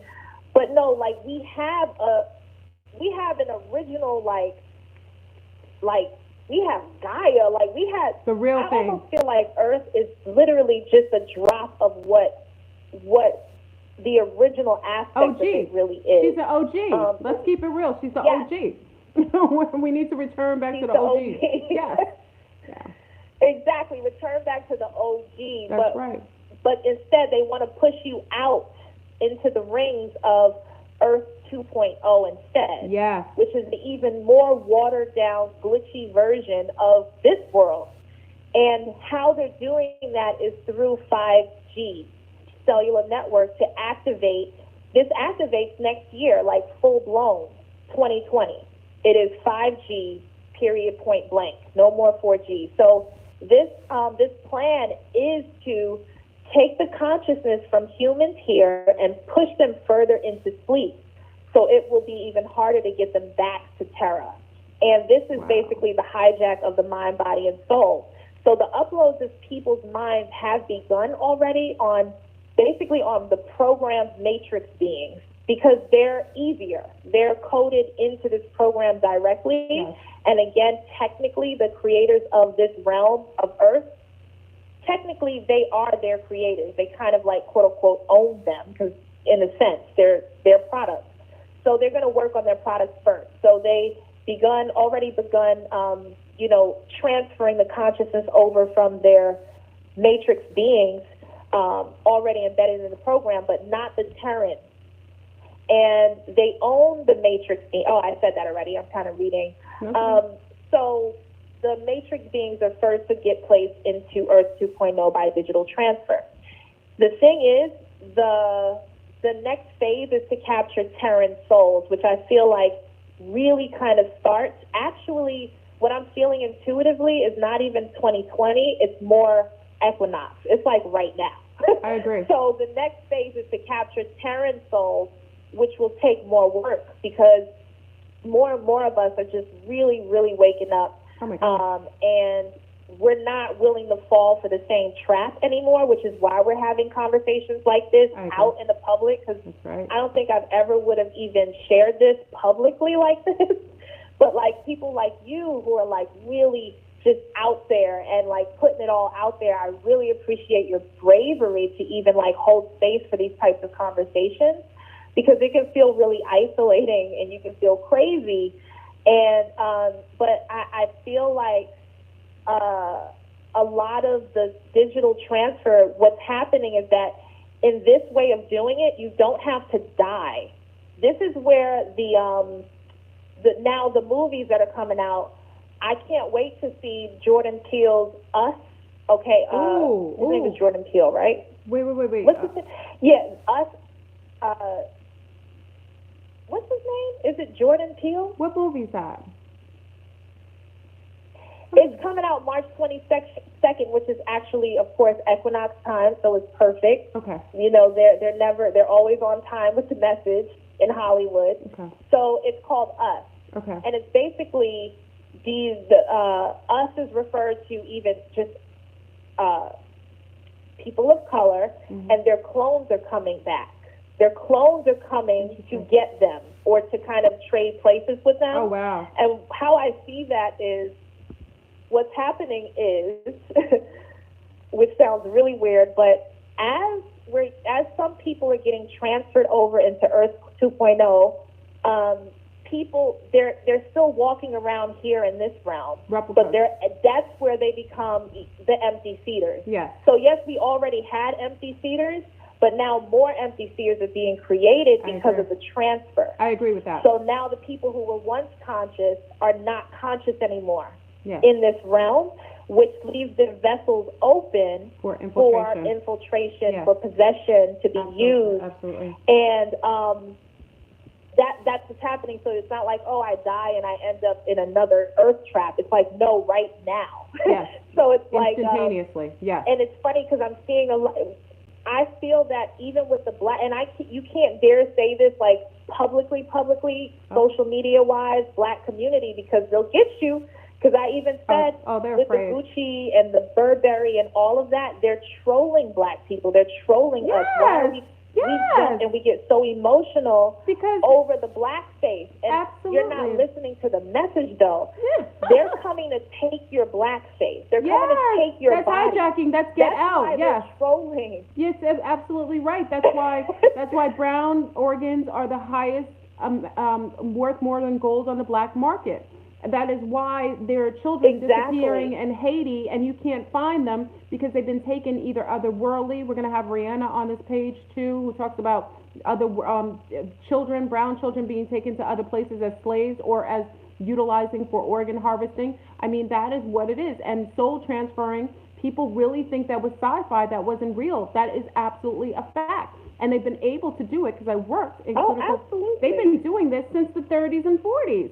You know, the whole eugenics program with the Nazis, that's where it first began, when they got E.T. Thank you, Super. When they got E.T. Intel exchange for human bodies, you give us people, you give us people to test on, and we'll give you technology. They sold us out a long time ago. So, yeah. Exactly, and now they don't have to steal your organs anymore. They can just take your whole body. Yeah, it's the sleeve. It's the digital transfer. You go out somewhere else, and that's what I think Mars is all about. I think colonizing Mars is that code word for New Earth. That's like the other. That's all these rappers, and they're claiming to be Martians. It's almost like they've created these different kinds of people. That originate from Mars now, same that they did on Earth, and they're transferring people back and forth in consciousness from Mars to Earth, from Earth to Mars, and I think that's the Mandela effect. It's not that we're here on Earth and timelines are switching and we're like, wait, that was Fruit Loops, but now it's spelled differently. No, it's because you probably got transferred to Mars, where it's SRUIT, and now you get transferred back to Earth, where it's FROOT. And I almost feel like they're testing whether you can tell the difference on whether you are on Mars or whether you are on Earth. Very nice. Oh, your capacity, your intellect is astounding, C-Star. Astounding. I haven't had a cup of tea with someone of your caliber for a while now, and I appreciate it. Notice I said a cup of tea. I should have said a cup of coffee. A cup of coffee. I shouldn't have had a cup of coffee. Coffee now. I have to say that. It's so deep. It's so deep. It's not even. I definitely want to add a little bit to that, just to add to the mix. Is that also is why I think they are progenerating being vegan. I think they're purposefully, and I told this before, and some people freaked out, but my platform is pretty open. They've seen me for years, and they know I'm pretty sane. But I said years ago, why they are cleaning out your bodies is to make it more conducive for other beings to coexist in it.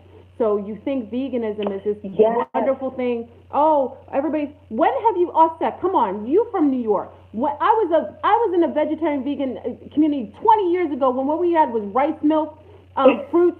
We didn't even have, soy. We didn't have all these things. When has it ever been that the government and all these different echelons of people, socioeconomically heightened people, are projecting this veganism? Everyone's promoting veganism. When would they tell the brown community that veganism is the way to go? We're not talking about vegetarianism. We're not even saying stroke over to pescatarianism or flexitarianism. They're going straight over for the gold, because they're cleaning out your bodies to allow for better inception. Me and Barry talked about the fibers coming out of the sky. People have called you crazy for that, I'm sure. Listen, I said, if you're not about that life, this is not the platform for you. But we talked about it on a scientific level, that they were dropping nanotubes, nanofibers are going underneath people's skin, going in, creating nanotubes that are replicating with the blue field on your cell phones, and it allows for better inceptibility. And you know what the one thing that goes along with that little chemistry experiment? You have to be hyper alkaline for the nanotubes to replicate. So what does that mean? So the more vegan you are, the more greens you're eating, you're making your body more cohesive and more alkaline to allow for the nanotubes to replicate. Therefore, you allow for better receptivity to the infiltration of other beings. Thank you. Said you just hit the nail on the coffin right there. Nail on the coffin. Wow. Wow, yeah. No, and it's nothing wrong with it in the world, and I don't know why it's so hard to understand. And it's nothing wrong. It's not like, a criticism. No, I'm vegan because I care about the animals. But that's okay. Healthy. And it's just like, okay, you have every right. Yes. That's not saying that. It's just, do you understand that there's manipulation with that as well? Because that just is what it is. Like, yes. Do what you want for the reasons that you want, but it doesn't exempt you if you're not aware. It doesn't exempt you from being used. Absolutely. And I feel the same is going on with Thank you, Brandy. Legalizing marijuana. It's too good to be true. I'm sorry. You don't want to go on that. The government wants us to have our sacred plant. Thank you. Like, Thank you. All of a sudden. What? Remember back in the days, and maybe I speak too much because unless they're manipulating that. Thank you. But remember back in the days, I was telling a friend of mine. I said back in the days, people used to go and buy dime and nickel bags with like marijuana that smelled like herb and it had seeds in it, right? Because I'm a big herbalist. Mm-hmm. And though I don't smoke marijuana from the islands, we have a tendency to use the seeds for like putting in tinctures and utilizing for babies' fevers, putting on the feet of the baby to get rid of fevers. We use it for getting rid of arthritis. That's what we've used for years. So it's interesting that now they've chemicalized it, and now they've isolated the THC to make it where it's so heightened in the way that people get high. Thank you, Ms. Hall. People get high. It changes the molecular structure of some of your DNA. This new artificial, I don't know what it is. I don't even know that it's marijuana. That's just what they told us. I don't know what that is. Yeah. It's been homogenized. How do we know? I've not sat in a lab and watched the alchemical change. I'm a huge agriculturalist. What I'm seeing now with this artificial chemicalized, it doesn't even smell like true marijuana. It smells like some sort of mimic, like some sort of hybridized, you know how you put fake something like a yeah. like a pseudo, like you get some bootleg, like a bootleg version of the original version of marijuana, and people are getting sick from it, and some people are actually developing like rashes, hives, and also poor eyesight. When has marijuana ever did that? It has never done that. Right, never. Yeah. And even some of the other plant medicines, and I almost have a feeling that it's borderline ayahuasca as well now. It's become, I don't know, I side-eye anything that becomes a little too trendy and accepted. That's right. I agree. And I'm sorry, it's not in growth in consciousness. It's, and I know when you say that, people are like, you know, everything's not a conspiracy. Like, come on. But the thing is, everything is a conspiracy. It is. Everything that they promote, there's agenda. It is agenda based. It is. Every time they promote something, right. There isn't. It is. When have you ever seen them say, "Oh, let's give you some free, let's give you something free to keep you youthful. Let's give you something free to keep you living for years. Let's give you free health care so that you can sustain yourself cohesively and you can have naturopathic doctors and midwives and doulas help you to assist in birth and allow you to stay off your job so you can stay home. They never volunteer those things, and those are good for us. So what does that say? They're not volunteering what's good for you. They're volunteering what's agenda-based. They're being very selective. Absolutely. Absolutely. Yeah, because they know that more people nowadays are more prone. They're waking up in consciousness, so they need something to capture those people. They can't they can't hold people down anymore in their consciousness on a mass level, so they have to move up in notches with the collective so that they can keep up. Absolutely. Or else they're going to lose that. All those people, they're just going to lose because many people are leaving religion. So now we have infiltrated the spiritual communities now. So it's like, so they're following us. They're like steps ahead of us in our growth. They've already seen the timeline. They already know where we're going, what we're interested in, what we're studying. Absolutely. So they study this, then they go back in time, and then they find ways to feed us what we're looking for. That's right. It's just like the fireman giving you fire. They're playing around with time, and that's the other thing too. I almost feel like what's happening with 2020 Oof. is it's almost like a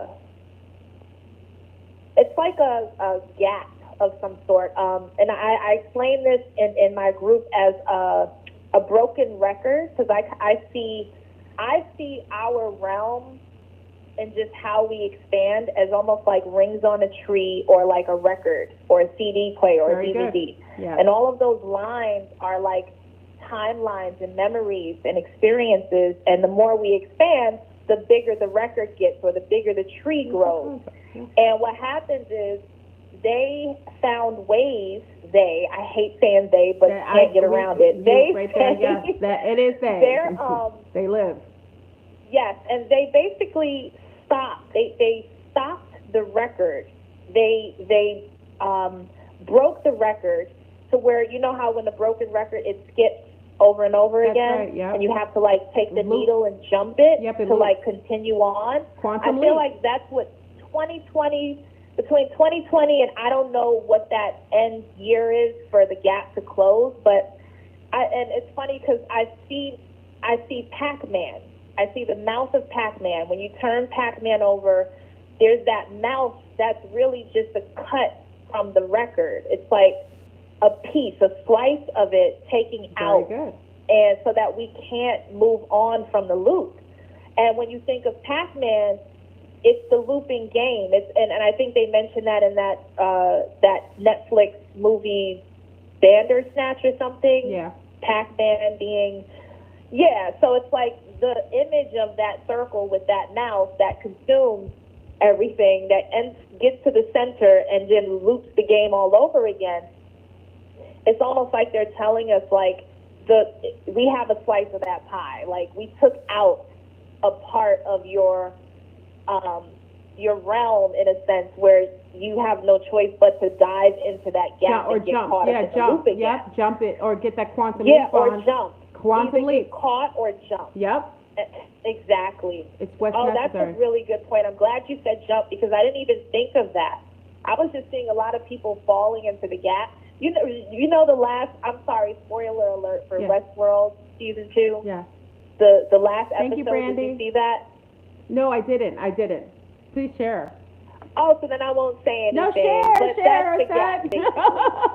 share, it's okay. We'll watch it anyway. So basically, at the end of Westworld, and it's funny because I know you talk about the event a lot, so I would love to get your feedback on this, because basically at the end of Westworld, you have these robots, that's like awakening, and they're becoming self-aware. So now they're being led to this portal that's supposed to lead them to the free world, to a freer space, to leave Westworld. And it's like a portal that's sort of kind of like an event. And when people are going through this portal, they're walking through, and they're on the other side, and they feel great. They're like, oh, wow, this is all I needed to do. And then there's a camera shift that takes you away from that portal program and shows you what's really happening. That's right. And they end up falling off of a cliff and dying. Their bodies are dead, and now their digital consciousness has been captured. And now they're stuck and trapped in digital. Yeah, encapsulated in a exactly. That's what happened at the end of Westworld. So it's like, thanks, Liz. So I'm wondering if the event that many people speak of, and I know there's different perspectives on it, but people in is this event really another way to get people to just walk right on into Mars? I think it's a concept. I think what it is it's a concept that has been taken and has been propaganded as something. Again, remember, they have jump rooms, and they have Project Looking Glass, so they saw what's coming. So they saw these waves, these energetic waves that were going to come, and of course they're preempting it. They're setting up traps, like you said, right before something's about to happen, and then they will set it up so it looks like whatever the propaganda, whatever the agenda is. So, the event, this is what it's going to be, and then you'll see all these agents, these enlightened, yoga Tom lovers, and talk about the event and so on. But remember, last year when I experienced the event, And I tell you, Auset, it was as real as me talking to you now. And it was odd because I thought everyone was supposed to experience it, but I experienced it when I went to the Bronx. So, you know, it pissed off a lot of the love and light community. Because here, a copper girl is talking about, she wanted to sell Bronx. Had a whole full-on event. And what I noticed is that during the event, it was something very different than even was detailed. It actually interacted with me on my own level of consciousness. So it wasn't something that I felt was programmed necessarily. It could have been something that could have been pre-programmed, but the way it interacted with me was at the level of consciousness I already was at. And I felt, because I have a certain genetic quality, and this is where I get in my background in heredity and genetics, I felt that whatever genetically I was, it disallowed for a certain kind of inception by how it felt. So it wasn't something, you know what I mean? So I think the event is something that is supposed to happen, but it is not what is being progenitored, and it's not what's being propagandized. It's something totally different. They knew a wave. It's an energetic wave. That's all it is. It's an energetic wave that interacts with the people. And it's meant to, I think this is something that comes with Mama Terra, and it could actually be permeating through the timelines from the original Earth onto the copies of Earth. So I think it could be that, like an overlay effect. That kind of like the old Earth sending a signal, like a homing signal. Come home, babies. It's time for you to come home. Kind of like a homing signal.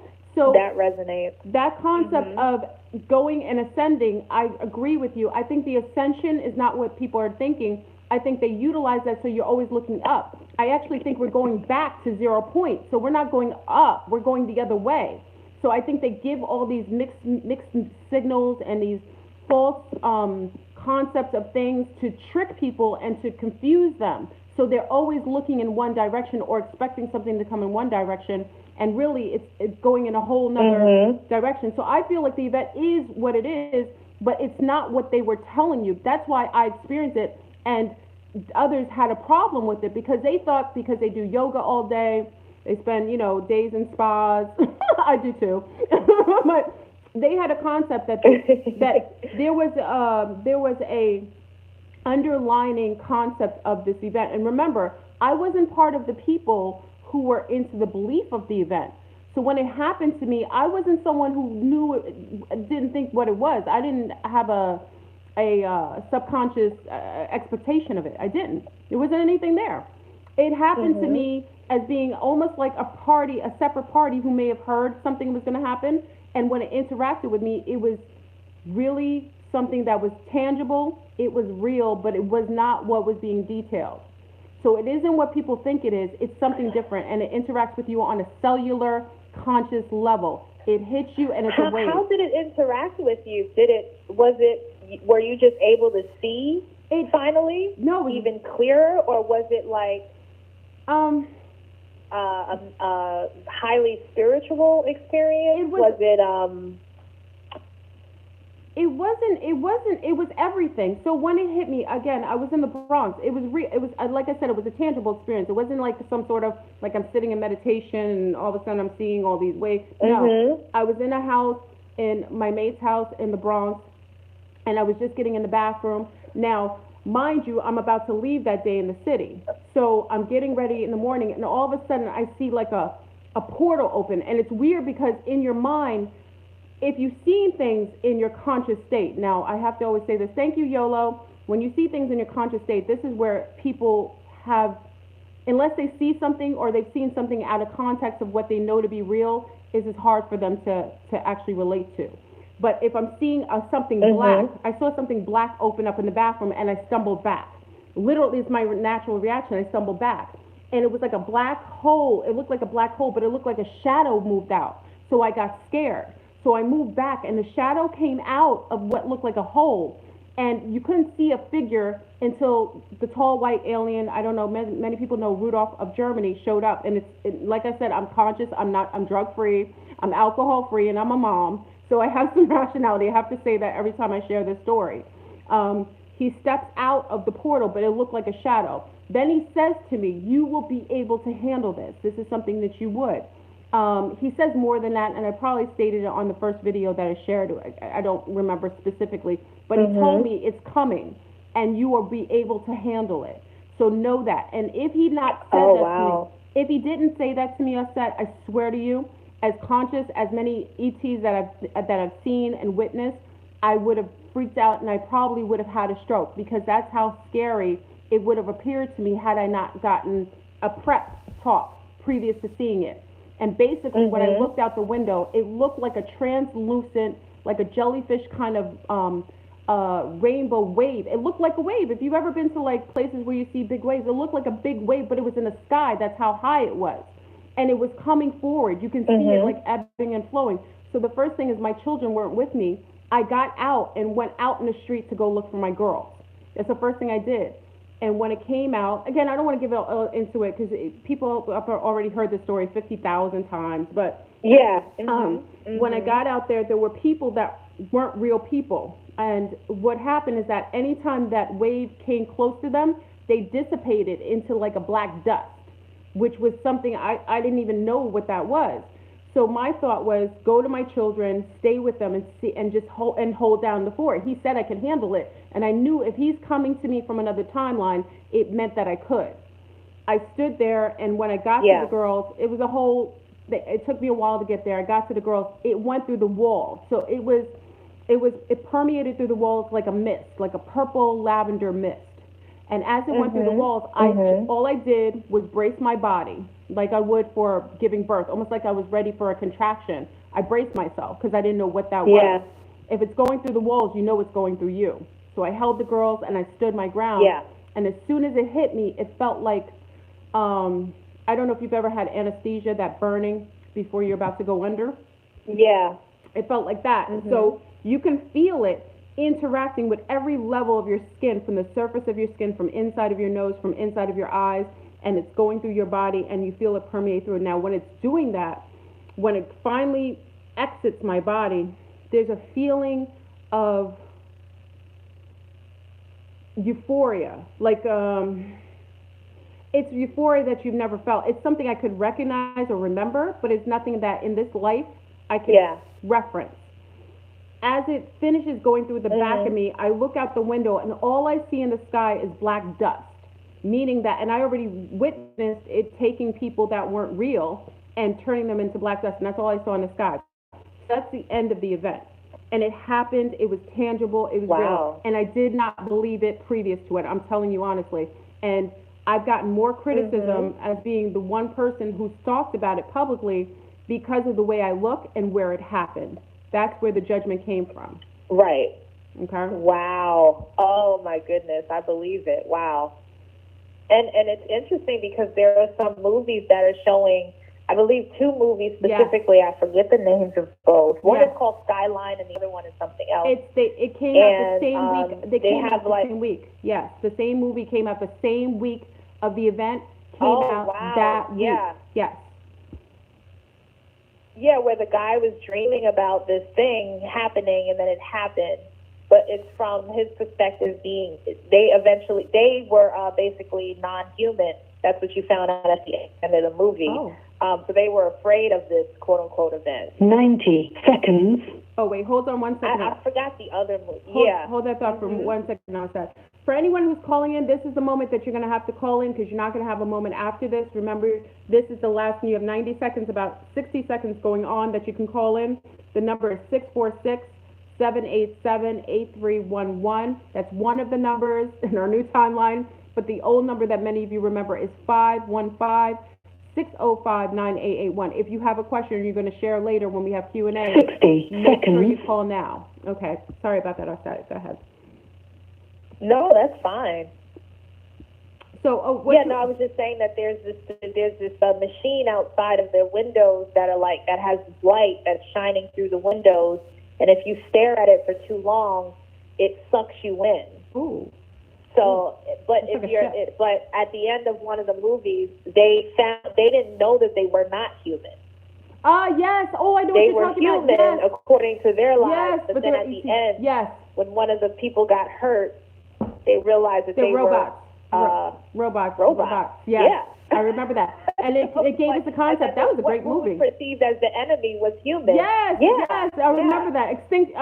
What was it? Extinction? Did someone say extinction? 10 seconds. I think. Yes, or something Excellent. like that. That was one of the best movies I saw. Like almost like, you remember Sixth Sense, kind of like that. A lot of people didn't get it. They didn't understand. They're like, I don't understand. Where did they go? Who are these?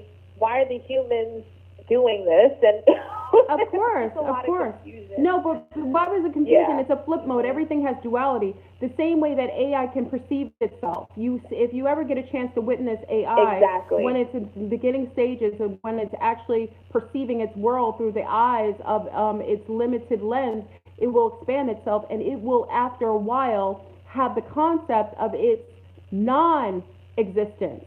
And that is the precipice of that movie. Noticing that, why do we want to be shut down? We've seen our sisters shut down.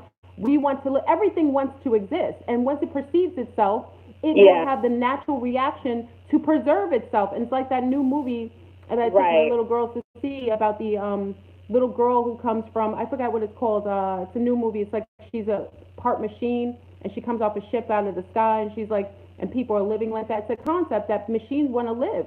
We're going into transhumanism. That's the concept of transhumanism, where you become almost more mechanical and human at the same time. Alita, thank you. Alita was a wonderful movie that expounds on that too. Okay, I haven't seen it. Oh, you've got to see that. It's a magnificent movie. I took the little ones to see it, and they loved it. Very good movie. Very good movie. So yes, Auset, the event does happen, but it is not what people think. It isn't what you think, and I wouldn't have thought any different. And had it not happened tangibly, now, if it was something that was, again, based in my meditation, if it was something that was a little more abstract, I wouldn't have been so adamant. But because it happened, it was real time, I know it's what it is. But again, I think that the love and light community made it into something that was totally different than what it was intended. And I think that's what you were saying about the traps. That saying or setting people up to perceive it in a way. It's not something, there is a trap like falling off of the wall, but there is that quantum leap for those who are in the frequency and in the consciousness to be able to interact with that wave. That wave is sentient.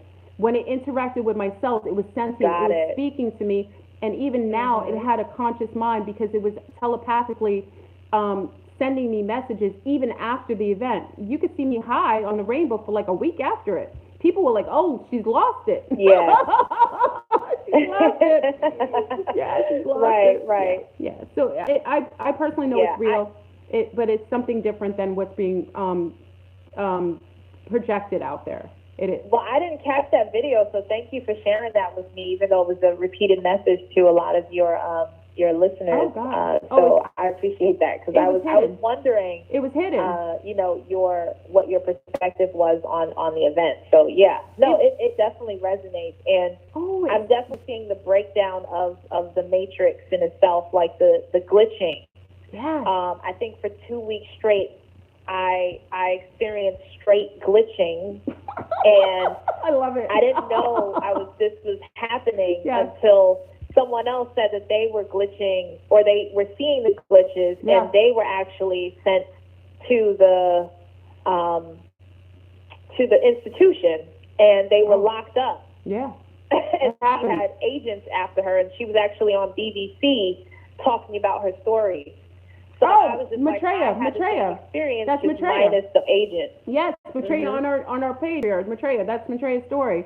Talking about, I think it was Maitreya who talked about that. Maitreya. Yes, she came on and shared her story with us. So yes. Absolutely.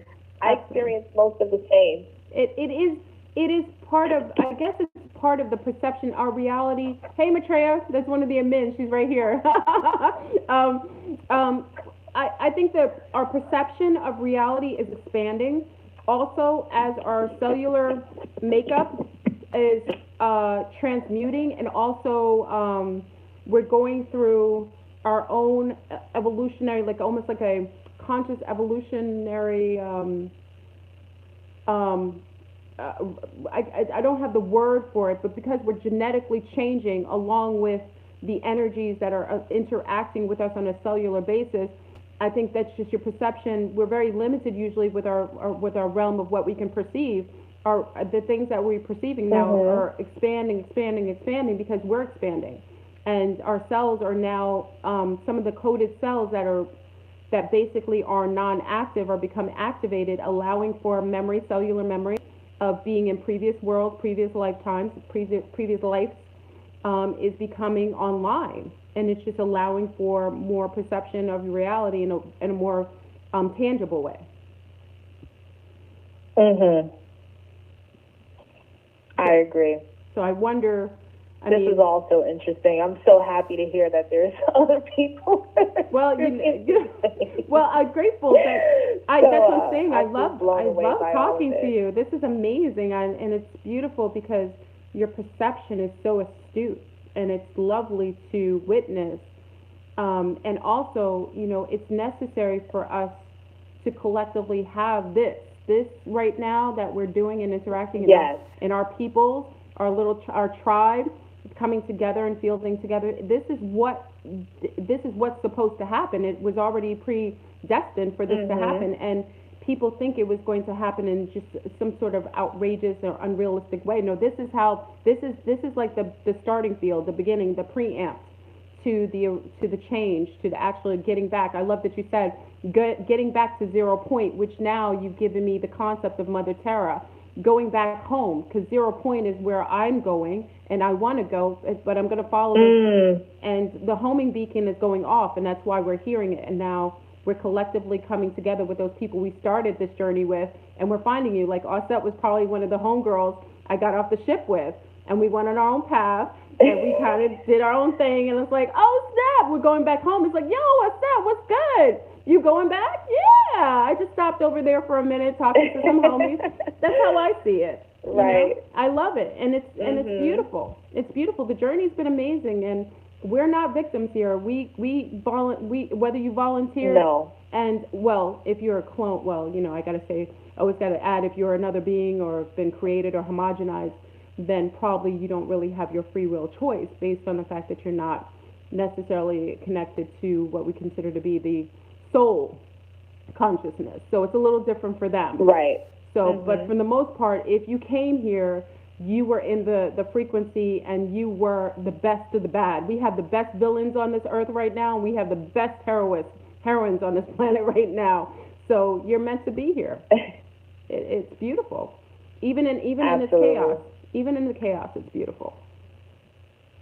It is beautiful chaos, exactly. I love it. So wait, now we have people have questions, and I know they're dying to ask you. Well, I shouldn't use that term. Let's pull that back. I'm gonna rebuke that statement. Okay, so they are eager. I always make sure that I use verbiage that is in alignment with the frequency that I desire. They are eager to perhaps ask you questions. They don't get a chance to speak to you very often on this platform. So would you be willing to? Bring the questions on. I would love to. Beautiful, beautiful. So anyone who's on, okay, so we have callers. I'm going to take you each at a time. Let's try to limit it, sea stars and sun stars, to 5 minutes, because we want to make sure that others are being able to. Did I just see an orb behind me? This is I'm bringing on some orbs in the house. If you can limit it to 5 minutes, just so that we'll be able to get to each of the callers. I want to make sure that everyone has a chance to interact and have questions or shares. Okay. All right, so let's bring on our first caller. We have 304-4220. You're on the line with Auset and Flurburn. Peace, family. Hey, Flurburn. Peace, peace. It's Soren Zago. It's Crystal. Hey, Crystal. How you doing, love? Hi, Crystal. I'm doing good. I'm rocking my amethyst and white today, so I'm definitely rocking my purple and white. I love it. Representing for the divine frequency. The shield was up today. So what's going on? Yes. Well, I wanted to say two things. I noticed that when we were talking about Facebook and its propensity to go down, we also talked about the fact that Facebook does psyops where they just play on people's emotions. Like my husband, He has friends that are over in Silicon Valley, and they work on these apps, and they don't care about your feelings. They'll actually make you see like dead puppies or people getting decapitated or whatever it is that's negative in the world, just to see what you'll do emotionally for their statistics. Well, I agree to that to a certain degree. I agree. But I also, you have to take in consideration, it has to be in your algorithms. I haven't gotten those on my feed ever. Your frequency. Yeah, and my algorithms on my Facebook, I get all these beautiful things that are related to the things that I desire and I'm into. But if I look at my previous mates' Facebook, it's diabolical. The stuff that goes on his feed, I'm like, I agree with that too. Yeah, I'm like, where'd you get that from? I get pretty positive messages. Because he's from the Bronx, and he gets all kinds of crazy things on his timeline. I was like, what you look at? It's totally different. It's based on your algorithm, and yes, they do feed on the frequency that you already are perpetuating. But I say, you only get what you give. A lot of times you don't realize that you're emitting certain frequencies, and it's bouncing back to you. So don't start, none won't be none. Sometimes we have to be more aesthetically clear about what we project out there, as opposed to just sending out random signals and then the algorithm picking it up and then perpetually spitting it back after you over and over again. What do you think about that? I understand what you're saying. I can understand that. I think it's also about who you let on your page. Yes. Because it's only coming from, I guess, maybe a random follower or something like that. And the other thing I was going to talk about was that the weed is different today than it was back, in the 70s and the 80s. You see people smoking these huge blunts, but they're actually, it's not just a regular type of dime bag that you would get today. They're smoking so much because it's a different type of herb. Oh, you're saying they have to get more to get higher, you mean? Is that what you're saying? Yeah, and that was what you would see with pictures with Bob Marley, and he's smoking a blunt that looks like the size of almost a $50 or a quarter. That's not what people are smoking today. People are smoking little bowl packs or something very, very thin and getting stoned equally. Oh, I see what you're saying. THC is higher. Okay. Well, I think the quality of marijuana is changed, and again, I'm a Nazi at getting heirloom seeds all over the world. I will banter for some good heirloom seeds of anything, all different types of things that I grow in my herbal garden. But I think, we have a problem with, once the government took over the herb, you already know it's been infiltrated, and and now become, and also you got to take in consideration that not only do they change the genetic quality of the seed, when I sometimes I want to change what a seed does, I put music or I use certain sonic toning to change the quality or the way that the seed actually gestates. I've just been doing that for years. They do that with low toning and frequency. You can imagine they're probably putting chaotic type of frequency on the seed, and then it creates a chaotic type of plant. So take that into consideration with this new type of weed. Oh, definitely. Well, you can see toning in water, too. Yeah. They show you all the time. Yeah. But one thing that you can do to have seedless plants is just by sexing them early. Yes. You want to make sure that you're only, you're separating your males from your females so that they don't get pollinated, and then you won't have seeds. So it's not just about, genetically modified plants. This is for somebody that grows at home. If you sex them early, then you won't have seeds in your batch. But you also have to be careful eating, consuming things that are seedless, because in that itself, something that's basically taking the life force out of something. If you're consuming something that doesn't have the propensity to replicate itself, you have to think of what detriment it may have with you consuming it and it interacting with you on a cellular basis, because whatever you eat, you become. So if you start eating too many seedless things, you become seedless, and seedless could be, metaphysically soulless, seedless, soulless, you know what I mean? So I prefer to stay away from soulless fruit as opposed to eating things, regardless of we're genetically homogenizing it by making sure the seeds are not being created, or the government's doing it. I personally think it's the same detrimental interaction with you on a cellular basis. This is my opinion. I'll say, so you have a different take on that? Okay, well, oh no, I agree. I'm listening. I'm actually learning. I don't know much about the genetic mutations of seeds and all that. So I'm definitely learning from you speaking on that. Okay. So Crystal, yes. Okay. So yeah, I think I'm still here, but yeah, I understand if you need to take the next caller. Okay, thank you, Crystal. Love you, Mama. Love you too. Peace. All right, we're gonna go to our next caller, 580-0411. You're in the house with Auset NTRU. Peace, family. Hey, Fevern, how are you? I'm well. How are you? Can you hear me? Yes. Yes. It's Candy. Hey, Candy. I was just listening to the show. I didn't really have a question or a comment, but I know that Blog Talk, if you don't push the one, it kicks you off the show. Okay. So I just wanted to make sure I was in the queue to listen to the whole thing. Perfect. All right.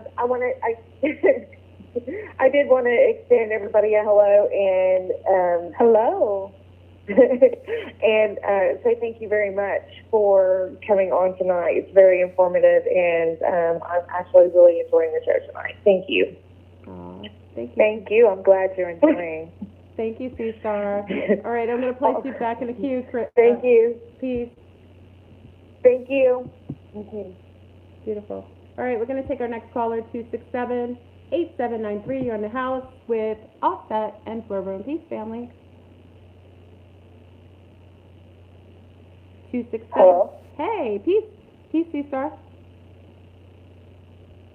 Peace. This is Saki. Saki. Hey, Mama. How are you? I'm great. How are you? Well, Auset is blowing Hello. Peace to you. Yeah, Auset is blowing our mind. She's just expounded upon a higher consciousness. What are you feeling about this, Saki? Yes. What are you feeling? I know you're like, wow, this is so powwowish. Yeah. Okay, so I want to honor the time. Yes. And so I want to kind of like keep my thoughts kind of in order, I guess. I mean, first I want to kind of talk a little bit more about our timeline jump. Okay. And how things have kind of developed since then. I feel like since this last, and I'll say you definitely know this, but like I went through this 6-month transit period where kind of touching on what you were speaking about as far as expansion, and how it's not just expansion upward, it's kind of expansion in all different directions, so that we thoroughly get a feel of just contrasting polarities and other just different things that help us come into a more balanced state. Yeah. And also you mentioned something that kind of mirrors how I feel as well. Like I like to say that for me, I learned in an upward spiral. That's kind of like what you were speaking about with the tree rings. And so it's like I'll revisit lessons, but then when it comes back around, like I'll like have a lesson and then, I don't know, gain more experience points. And then when I come back through those experience points, I gain a higher awareness. And when I come back to that lesson, I'm able to better engage with it differently. And so I had a very contrasting experience when I was in Arizona. And I feel like that really plunged me into the depths of something that I thought was polar opposites in my energy, and I still believe is, but I feel like it was something that was necessary for me to see and to witness, to kind of clean and clear just things from my own energy. It was very Luciferian. And but now, though, like since that experience, it's like, and after our timeline shift again, when we were traveling, I feel like it catapulted me into a realm of just like really deep cleaning my lineage in a way, of like having to see generational patterns from my mother and my father, and having to stand in my newness in the face of that oldness, if that makes sense. Wow. And I actually had an experience 2 nights ago with my mother, and she was just really, really triggered by my perspective on reality, and she's a practicing Salafi Muslim, which is kind of like the Orthodox sect. And instead of her words triggering me to respond in a way that I would have responded when I was younger, I just was saying, like, everything you're saying is not coming from a space of love, and it's not. I understand your perspective and how you got there, especially considering that your perspective is not totally me. So I reject your attempt to try to make that hit me at my core. But I do allow you to have that perspective of me. And then instead of and she's a Leo, and so instead of engaging that fire, I just did the breath of fire, and I just was breathing, and I was breathing and breathing and breathing. And then she was like, "What are you doing in my house?" And I was like, "I'm not messing with any energies or entities or deities. I'm simply balancing the right and left hemisphere of my brain and oxidizing my cells and taking my body out of a state of fight or flight mode." Especially, I feel like with this Mars and Taurus transit, I've been consciously cultivating my inner strength over time by sticking to my my core values and really honing in on those. And when I tell y'all she instantly shifted from screaming at me in a very dysfunctional way to just crying. To just crying so profusely. Yeah. And then the very next day, I was at work, and she texting me apologizing for a lot of things that she was saying. And today, we got my little sister, and we had a really, really great sister mommy kind of day. And they weren't really aware, but I was able to talk to her about things like Pizzagate and the contracts of R. Kelly and the Hollywood type of thing. Yeah. And whereas she would usually think that it was just really oh, that's some conspiracy type. She was like, I could really see how that's true because there's always all of these kids missing, and we had a really good conversation. And I feel that at a very deep soul level, I'm just clearing those patterns by being able to stand in the face of that newness right now. And so I wanted to share that. Beautiful. I think which is really powerful. Definitely. That's beautiful. No, that just shows how self-empowerment really is the key. You literally empowered yourself, activated yourself, and you utilized that power and you saw change. So it was proof, and it just basically allows you to continue to do that and expand on that even more. And I always say that we grow in a spiral, so the rings just expand. So when we are climbing up a mountain and we're at one point, when we keep going up, we're going to hit that same point, but just from a different view. So in that spiral version, yes, I definitely agree with seeing a more expanded view on the same thing or the same experience or the same lesson. And to the point where it's not even a lesson anymore, it's just an experience. So absolutely. So yes, kudos to you for allowing yourself to not be triggered, because parents can really be hard. And it's interesting because this was a second. So I've been here at her house since Saturday, and it's because I'm moving back to Baltimore. Actually, coming back to Earth on Friday. So I'm just staying here until I leave. But the 2 nights that I was here, we had really bad arguments. So I feel that time I was okay, I'm not about to do the same thing and get the same result. I'm going to respond differently. And it just, it really anchored my awareness. And it really, and as the next day I kept having so many synchronicities about how I'm ready to just go back to Baltimore, how I don't need to stay here, because I've kind of closed out these lessons in a sense of just acting out of those, inner child traumas from a very subconscious place. Yeah. And I'm really grateful. I also wanted to mention that I've noticed since the new moon in Pisces, it was a new moon, right? Yeah, since the new moon in Pisces, I've been in my peripheral seeing, I don't want to call them shadow beings, because I get the sense that it's just how they're appearing in my reality, that they're still kind of veiled.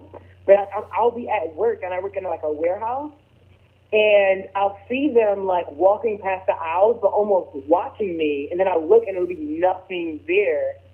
And I just kind of wanted to get you guys' perspective on that.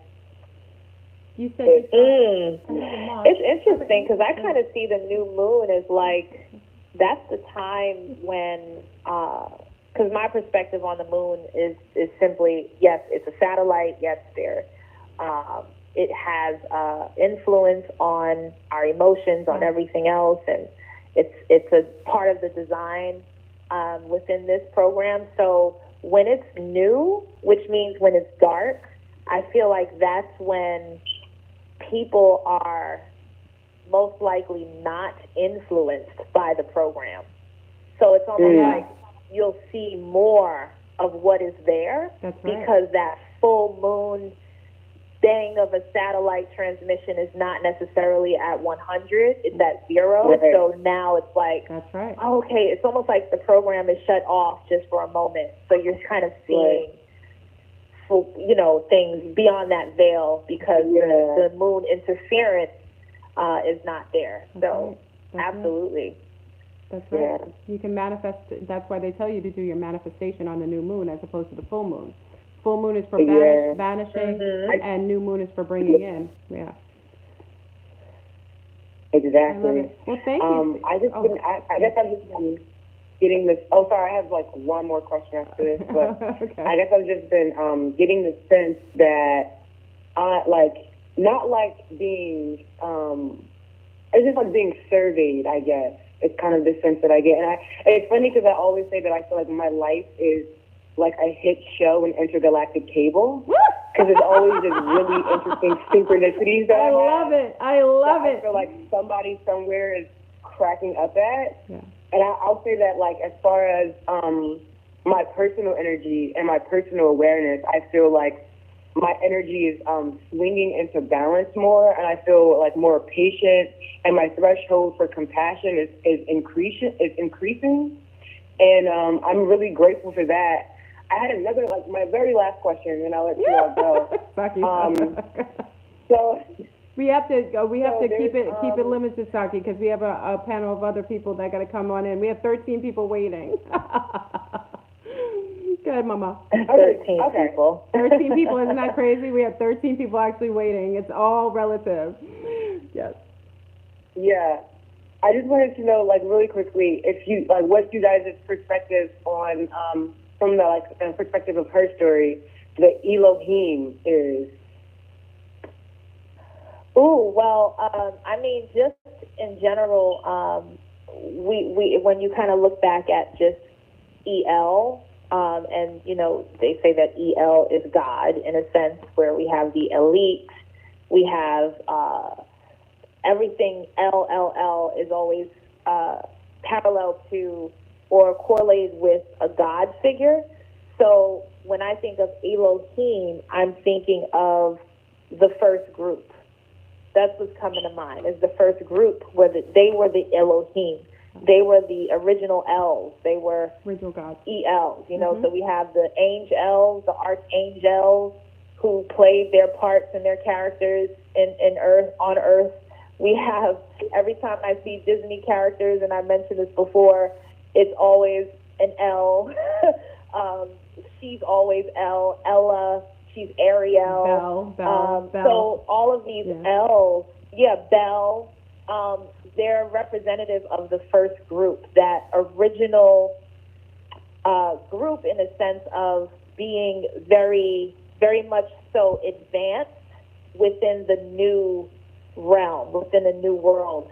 So it to me, it's just, I would according to the story that I shared versus Elohim, to put them and insert them into that story, I would say that those were a part of that original first group. Have you ever read the book The Game is Life by Tony Scott? I haven't. The first book is actually free on Kindle. So you can definitely, I think you would have definitely appreciated it, especially if you think your life is being broadcasted on a show, because that's really what it's about. It's about everybody watching everyone. So it's the game is life. They actually talk about how when they created this copy of their world and sent people into that world, the first group of people who went in, they're like considered the timeless, where they lived for thousands of years, but it's just because they made it a pact and agreement on not to exit the program. So their job is in Earth, period, point blank, and they now are kind of trapped within that realm, but by choice. So of course they get to live forever in that realm because they are doing some work, basically that original groundwork, and they're there to keep that balance. So you'll definitely appreciate that book, and I think a lot of perspectives would definitely shift. Yeah, definitely. Thank you. I appreciate it. Thank you, Mama. Love you, Sakri. I love when you call in. You so your revelations are so profound. Thank you. Thank you all for answering. Yes, thank you. All right, Mama, peace. For sharing. Peace. It's one of our wonderful, lovely young sea stars. She's like a renegade. She goes out in the field and just brings back all these wonderful conscious resources. You know what I mean? We kind of learn through her ebbs and flows, and just to see her be able to expand past limitations or the things that the shadows that some of us are unable to or unwilling to resolve or incorporate, she does so masterfully. I really appreciate her for that. Just gives us a wonderful aspect. Okay, so let's go to our next sea star, 301-7583. You're on the line with Auset and Florun. I want to get into the dark web too. Wait, Auset, before you get, they dropped. Okay, you know what's so interesting? As soon as I say that, the call dropped.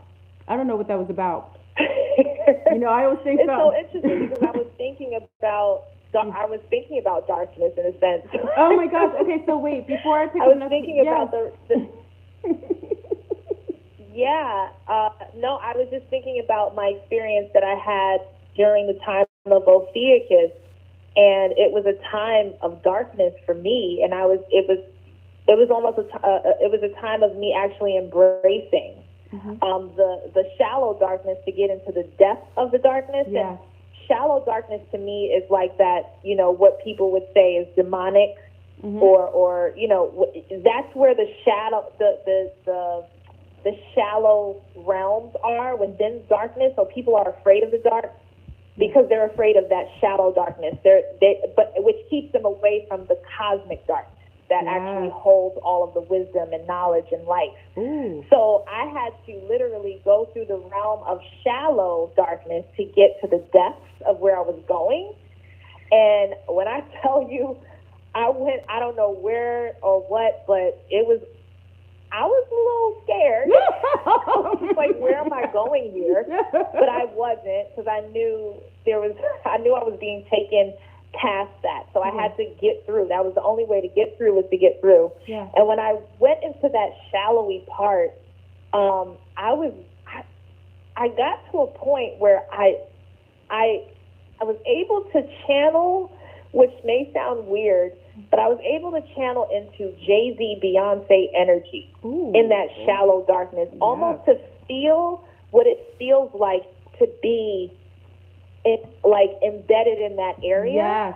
And when I tell you, it felt powerful, but it felt empty and lifeless, but powerful. All I don't know, their imaging just came to mind when I was deep in that realm, but it was empty as hell. It was shallow as hell. Well, that's why. But it was like, okay, But that's also why they require so many fillers. Yeah. Yes, and it felt like, if I were to compare it to something, it felt like I was able to visit like the tree of knowledge, right? Which is impressive, but it's just like, okay. Then after bypassing that realm and going into that cosmic mother womb of darkness that Ophiuchus was bringing me into, it led me to the tree of life. And I found life in the darkness, but I had to go through the shallow waters first, which I say that brings me to the point of not being afraid of the shallow waters of darkness, because what that is you. It is your shallowy part. It is your shadowy part, Yes. the shadowy part of yourself for the most part that you have to face in order to like really truly become activated within yourself. So that was just a trip that I went on. I took no substances or anything. I was just on that trip. Yes. And it was a beautiful one. And it wasn't easy, but it led me to a point of appreciating what darkness really is and represents. So now I have a different take on darkness and shadows and things like that. And it's just like that. Just get past that shallow part so you can get to like the cosmic womb aspect of what it really is. True. You know. So yes, I that's what was on my mind when you brought up dark web. So that's interesting. Beautiful. I just brought that up. And I think I think there's two movies that kind of get into that advantage of the prequel before you allowed entry into your inner self, your true inner womb. And one movie is Aquaman. Mm-hmm. Aquaman, I don't know if you saw it before. Aquaman at the end scene. I have not seen that. You haven't seen? Oh, that. If you were living here, I'd force you. Yeah, I know. I'm so far behind. I know. I be like, go, let's go. It's a wonderful part in the movie where they're on a ship and there's like these, I like to call them, they look almost like Alpha Centaurians, like these aqua beings, but they have big teeth. And Aquaman and the woman who's like the heroine of the movie, they're on this boat and they have to go in order to find his mother, who's like part of the Atlantean queen that's been hidden somewhere. They have to hit that. They have to jump in the water with all these dark-looking, goblin-looking beings, and they have to go and swim through it to get to the inner cavern where the mother wow. into the cavern. And it's interesting you said that because they were frightened and they were coming on the ship and they jumped in and they swam and they're swimming and these things are trying to engulf them and take them. And I love that you said the shadow, because it's a shadow. The shadows were following them. And when they overcame that, they entered into the inner cavern and mother was there. So I love that you said that, the dark womb, and then the mother was there. So I thought that movie is reminiscent of that. Yeah. Yeah, she very was much right so. there. Absolutely. Mm-hmm. Great movie to watch, and also the never-ending story when a KO meets his shadow and he's unable to pass through. And yes. That scene where he has the two and they're talking to him and he sees a shadow and he's frightened. That's another part of that prequel too. Yeah. I love it's beautiful how you eloquently stated that, and I think it's necessary. And the shadow isn't scary because it's what we created in order to deal with or to have a level of adversity, to cultivate the necessary tools to be able to see past the traumas, see past the things in life that aren't so pretty. So we're not to throw away the shadow or to expel it. We're supposed to incorporate it and accept it because it's us. Exactly. And I think people feel like they may eventually end up getting lost in the shadows. That's probably a fear. Absolutely. Once they go there, there's no returning or there's no coming out on the other side. That's probably a fear for a lot of people. I understand that. Because like I said, when I went into that realm of the shallow darkness, it felt really powerful. So if I was on a power trip with all ego involved, I would have stayed there. Absolutely. I would have been able to manifest whatever, like however, whatever, whichever, in that mode. That's why I don't know why the archetypes of a Jay-Z and Beyonce were like used in that vision, but for some reason they were used, like almost as if their beings are like they're already like at the top in that feeling of like feeding off of that power from that space, not from like the cosmic womb space, but from the shadow space. And I personally think you witnessed. I'm not going to discuss it much because I already got my warnings initially. But one thing with Jay-Z is he isn't from here, and talking about time jumpers, beings that are taking on form that are from those darker realms or just have dominated in those realms and have projections of themselves in heightened, avatar forms here. I personally think he's one of them. So that's just my opinion. You said you get a lot of flack for saying that, or kind of like don't really talk about? Because on the back lay, there are people that I know in my own personal life that, you know, I get the phone calls or the little threats or the little warnings, you know, and, you know, like I say, I have a family, so I keep it real, but I make sure that I do things. I stay in my own neighborhood. I try to stay out of other people's hoods as much as possible. And if I go in someone's hood, I'm ponied up and I get in and get out. So, you know, they let me know that's not an apartment that I need to stay in. Right. Because if you notice, not many people... but you brought up the dark web, right? Yes. I want you noticed what? I know. I'm jumping all over the place because I'm excited because I didn't know about the dark web. Remember, from the timeline I'm from, I've never listened, and I could not make this up. I haven't ever heard of the dark web until I heard it on your video. I hadn't ever heard of it. So I would like you to expand a little bit on. Yeah, I'm saying I came from another timeline where that didn't exist. So I would like to know what that is. Yeah. From what I hear about it, it's almost like a forbidden. Basically a forbidden space within the deep dark web, and that's where they kind of deal with a lot of pedophilia openly. There's a lot of like death and weird, like that's where they trade organs. You know, that's basically like a black market area for like the elite, and it's called the dark web. And there's a whole other route to kind of get there. Like there's a code that leads you in that space.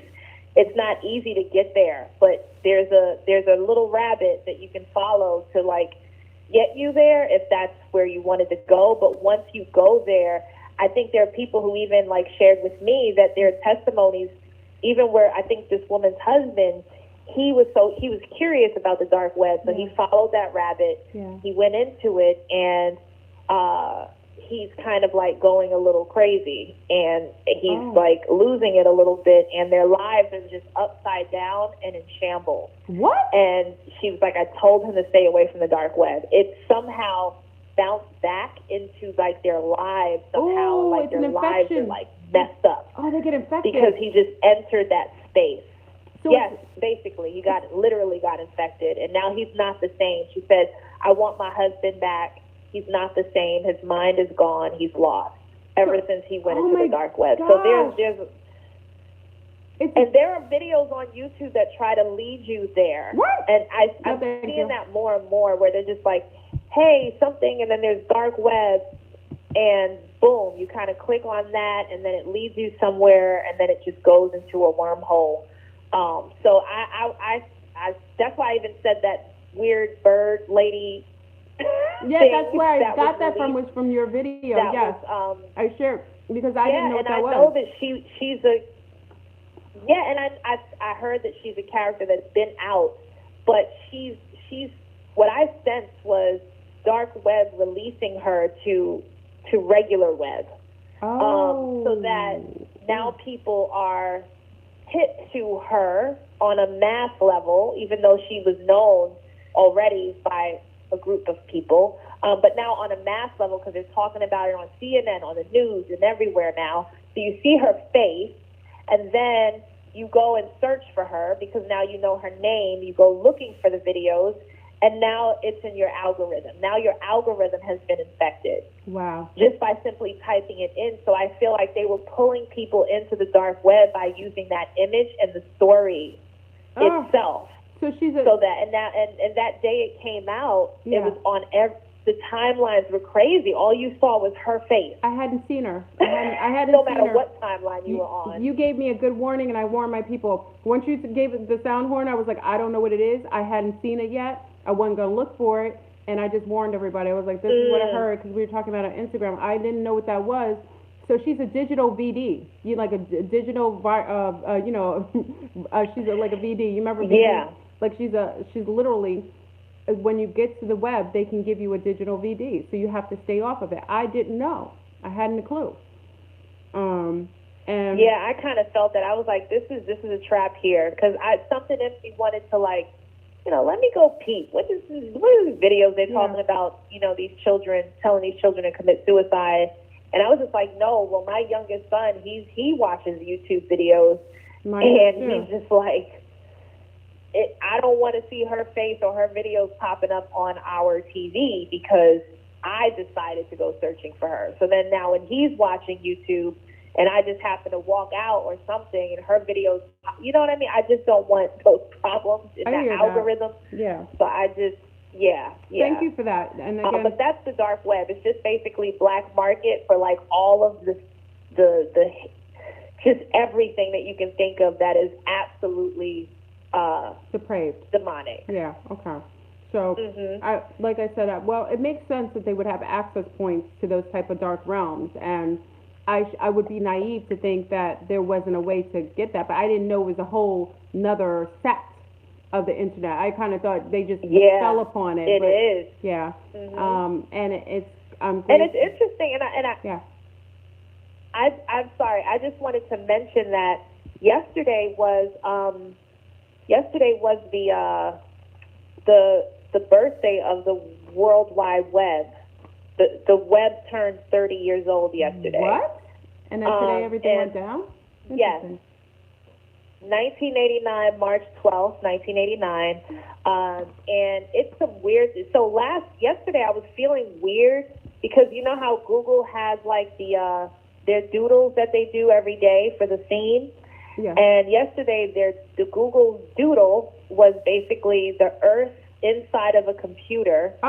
And it being plugged into the O of Google. Which is really one of the eyes of Google, because you have the two O's. Yes. They look like goggles, basically. Google is goggles. AI. When I see the word Google, I see goggles. Wow. Yeah, so then I was just like, okay, what's going on here with this 30th anniversary of the web? And now the web is acting funny today on the 13th. And then on top of that, reading the book The Game is Life, although it's fiction, quote unquote, in The Game of Life, the game, the Earth game was 30 years old. What? So which equals 30, in the other world, they would go insert themselves into Earth, basically, in The Game is Life. And the game on that realm was 30, they were celebrating their 30-year anniversary or 30-year birthday of the game. Interesting. In itself in the book. And that led to like some other stuff. And now we are here at the 30th anniversary of our quote unquote game, maybe. I don't know. Called the web. Interesting. Which the web is the foundation for. I don't know. But I just found that interesting that whole 30-year thing that popped up, and now we're here and we're going into 2020, and it's just like everything is aligned in a very weird or odd way that says, you know, I don't know what's going on here, but wow. I just and every time we talk about these things, I always just want to reiterate that message of, you know, there's nothing to be afraid of. You can be able to have this type of awareness, to look into these things, but not to the point where you're fearful of certain things happening. You know, while you're learning about this, I always say definitely work on activating self in many ways. You know, being aware of this is the first step, but know that you have the power to transcend all of it. Skipping over that, like you said, like jumping and hopping over that gap and continuing on in your own expansion and not falling into the trap due to just being ignorant. You know, it's just, let's know these things and let's not fear them so that we can move forward. Absolutely. I agree with you 1,000%. It's necessary to observe without taking on the frequency that you're observing. It's, you know, it's not being totally detached, but just allowing it to impede on your own frequency, especially if it's lower. So exactly. I definitely agree with that. And I think I'm grateful to find out about what the dark web represented, and also be on the lookout to make sure that I am keeping a certain distance from anything that may have been jumped out, you know, unleashed from that sect, because, you know, you know, once you have a virus on the loose, like I said, it uses social media as its catalyst to be able to infect others. So Exactly. once we take that in consideration, we can just do our precautionary things, just like we sage or we Santo Paulo our homes and we clear our houses. We would do the same to keep our, our social media somewhat astute to disallow for frequencies to come in and infiltrate that we know could cause some harm. That's all it is. So clear it out, family. Right. if you don't want it, don't have it in your room. Don't invite. Like I say, there isn't any welcome carpets in front of my front door because there isn't any invitations coming in. If you come in, it's because I personally invited you. There isn't any welcome coming from anyone that's just stepping on my doorway. Yes, you have to be very intentional with that. Yes. Very intentional. Yeah, a lot of times people invite things in not realizing that they will actually come in and they may not want to leave. Right. Yeah, you make it comfortable for them.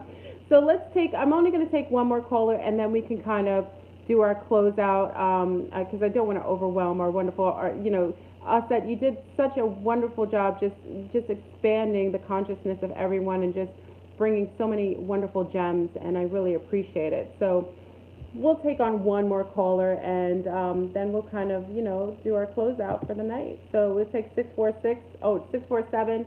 You're on the line with Florboon and Auset. Peace, family. Hello? Hi. Hello? Hello. Hi. Hello. Oh my God. Hi. Hi. First of all, thank you both. You guys are amazing. Okay. My name is actually inigo11. That's my government name, and it's so Beautiful. Synchronous that you literally just talked about that. And my name means the creator of light, right? Oh, And oh wow. that's amazing. That's amazing. And yeah. And ever since I was a kid, it's this information that's being shared right now is I feel like it's always stuff that I knew, and it's I've had to keep hidden. Because my mom and my dad, sorry, I'm shaking, because this is stuff that I've always felt, but I've never really gotten to express. Yeah. So yeah. My mom and my dad were both part of Nuwaubian Nation or whatever. Yeah. So I've always been exposed to this type of information ever since I was a kid. And ever since I was a kid, I've always thought about this type of stuff what is the origin of creation? What am I here to do? And I literally would sit back and think about what I'm here to do and all that stuff. And honestly, I just want to say thanks because it's you guys are speaking the stuff that I always knew in my heart. So well, remember, well, that's amazing. I'm glad that we're able to confirm a lot of what you already dived into and what you already know. I love it. Yeah. And you also come from the Nuwaubian system under Dr. York's teaching and a lot of the galactic information and intel. That was something I find that the Nuwaubians are very privy as far as having a lot of intel about the things that some of the people are just now learning about. So it's really good to have that kind of, you have a little bit of a jump on the main populace as far as that's concerned. And, I think it isn't by chance that we're all collectively coming together. My answer is that we're all in the same mothership, and basically we're just returning back to our station. And, a lot of us went on our different paths because we were meant to scout out the planet, scout out the arena. And now a homing beacon's going off. We're meeting each other back on the path. We're finding each other hey, what's up? We're going back home. Some of you may not go back right away because you want to stop and get some snacks or chill out with some people that you met along the way. And then we'll end up meeting on the same mothership where we came on. So that's just, that's my way of kind of digesting what's occurring and kind of bringing my own perception of the realities that I've become aware of. Yes, and we utilize the web for that, and it's don't demonize the web now. Don't say, man, hey, good. Forget the web. These are tools. They don't own frequency. That's right. That's right. Exactly. Let's utilize this frequency and connect and really make the best out of it. It's almost web is almost equal to or synonymous with hive.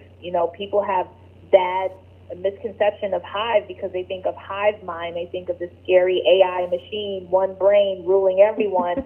That's the aspect used at the tool of the hive is being utilized in a way to manipulate people. But when you utilize hive in a way for balanced influence, like the bees do for the world, and working together in harmony and not disharmony, then the hive turns into a positive thing or a positive vehicle. So it's the same with the web. We're like afraid of spiders and the webs and, you know, the dark webs and, you know, but no, it's just a tool. So just get on the right side of the tool for you and utilize that for your purpose. Love it. Yeah, and also, like, to touch on that and, like, the spiders and whatever, like, basically the, like, goddess figure, whatever, that, like, is, like, sort of attached to my name, her glyph is, like, is supposed to represent a spider, but, like, when you look at it, it literally looks like a black hole. Like, if you look at, like, the quantum physics, like, formation of a black hole, of how it's like a diamond in the middle and then like the two prongs and then the two prongs on the bottom, it literally looks like a black hole, you know? And like this is why I like Fleur stuff too, because like I really enjoy like the scientific stuff too, and then like I always like touch on like how science, it's based on like your perception of what they're saying. Like it's completely connected to spirituality, and people want to like science, blah, blah, but like when you look at it, it's basically proving what spirituality is saying. So like, you know what I'm saying? Right. But, yeah. Back to like the black hole and like, yeah, people are afraid of like the dark energy when the dark energy is like innately creation energy. So why are you afraid of like what you are, basically, like came out of. It's like you came out of like a womb, right? Well, I think it's fear of ownership, of taking ownership of what's going on, everything in your life. If we take ownership, then we take that creative energy, and we can say that we all have that within us to create or destroy. I think sometimes taking that ownership can be a little disconcerting, or people fear it, based on the negativity that's projected out there about the pseudo creators who are doing diabolical things. So everybody takes it as something negative, where actuality, you know, our womb, we cultivate children in 10 months in our womb in a dark space, and we create life, and then it comes, you know, and it comes into fruition, and that's that creative energy. So why would one be afraid of the dark womb unless they were unaware of their own social and political and spiritual power within themselves?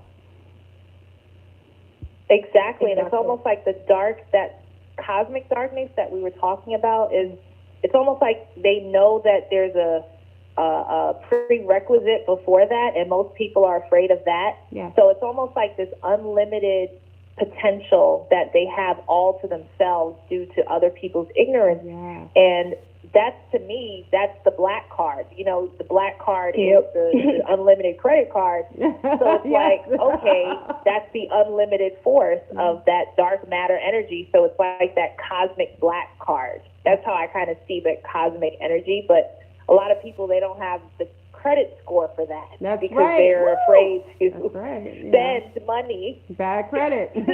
Work on their credit. Well, ladies, I hope I don't want to end this soon. Thank you, C-Star, for calling. I'm actually going to close it out. We have 2 minutes left. Thank you, Lovely, for calling and sharing. And please, my pleasure. Thank you guys both. All right, peace. Thank you. So, you know what, Auset, I am so grateful and thankful that you joined us this evening. I want you to tell everybody where they can find you, where they can, what platforms you're on. I thank you, and again, I thank you so much, and I'm humbled by your presence.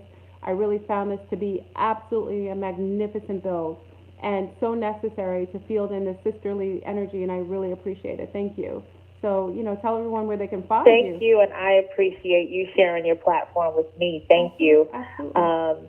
Yes, you can follow me. My YouTube channel is Lucid Living TV, and my Instagram is Auset, AUSET _NTRU, NTRU, and my Facebook as well, same thing. And then my private groups are inigo11 EDU, which is a private membership group where we discuss things like this, but more of like with purpose in a sense where there's, merging that artificial construct and spirituality and understanding how to navigate through so that you can make it through. So we have a lot of these types of discussions as well there. And we have the Secret Life of Queen Bee's group. This is a women's only healing space. And you can access all of that at inigo11group.com. Perfect. Inigo11group.com is the website that'll lead you everywhere. So. Beautiful. Thank you, C-Star, again for joining. Thank you so much. This is amazing. This is divine, and I am very, very grateful. Let's do this again for sure. Definitely, definitely. Let this be the one of many unions. I love it. Thank you again for joining. Thank you, everyone, for joining Aquarius Rising Ninth Gate. Have a masterful evening. Enjoy the energies, and we'll collect again next week. Thank you, Auset. Have a good evening, everyone. Peace. Bye. Thank you for using Blog Talk Radio. Goodbye. Peace, family.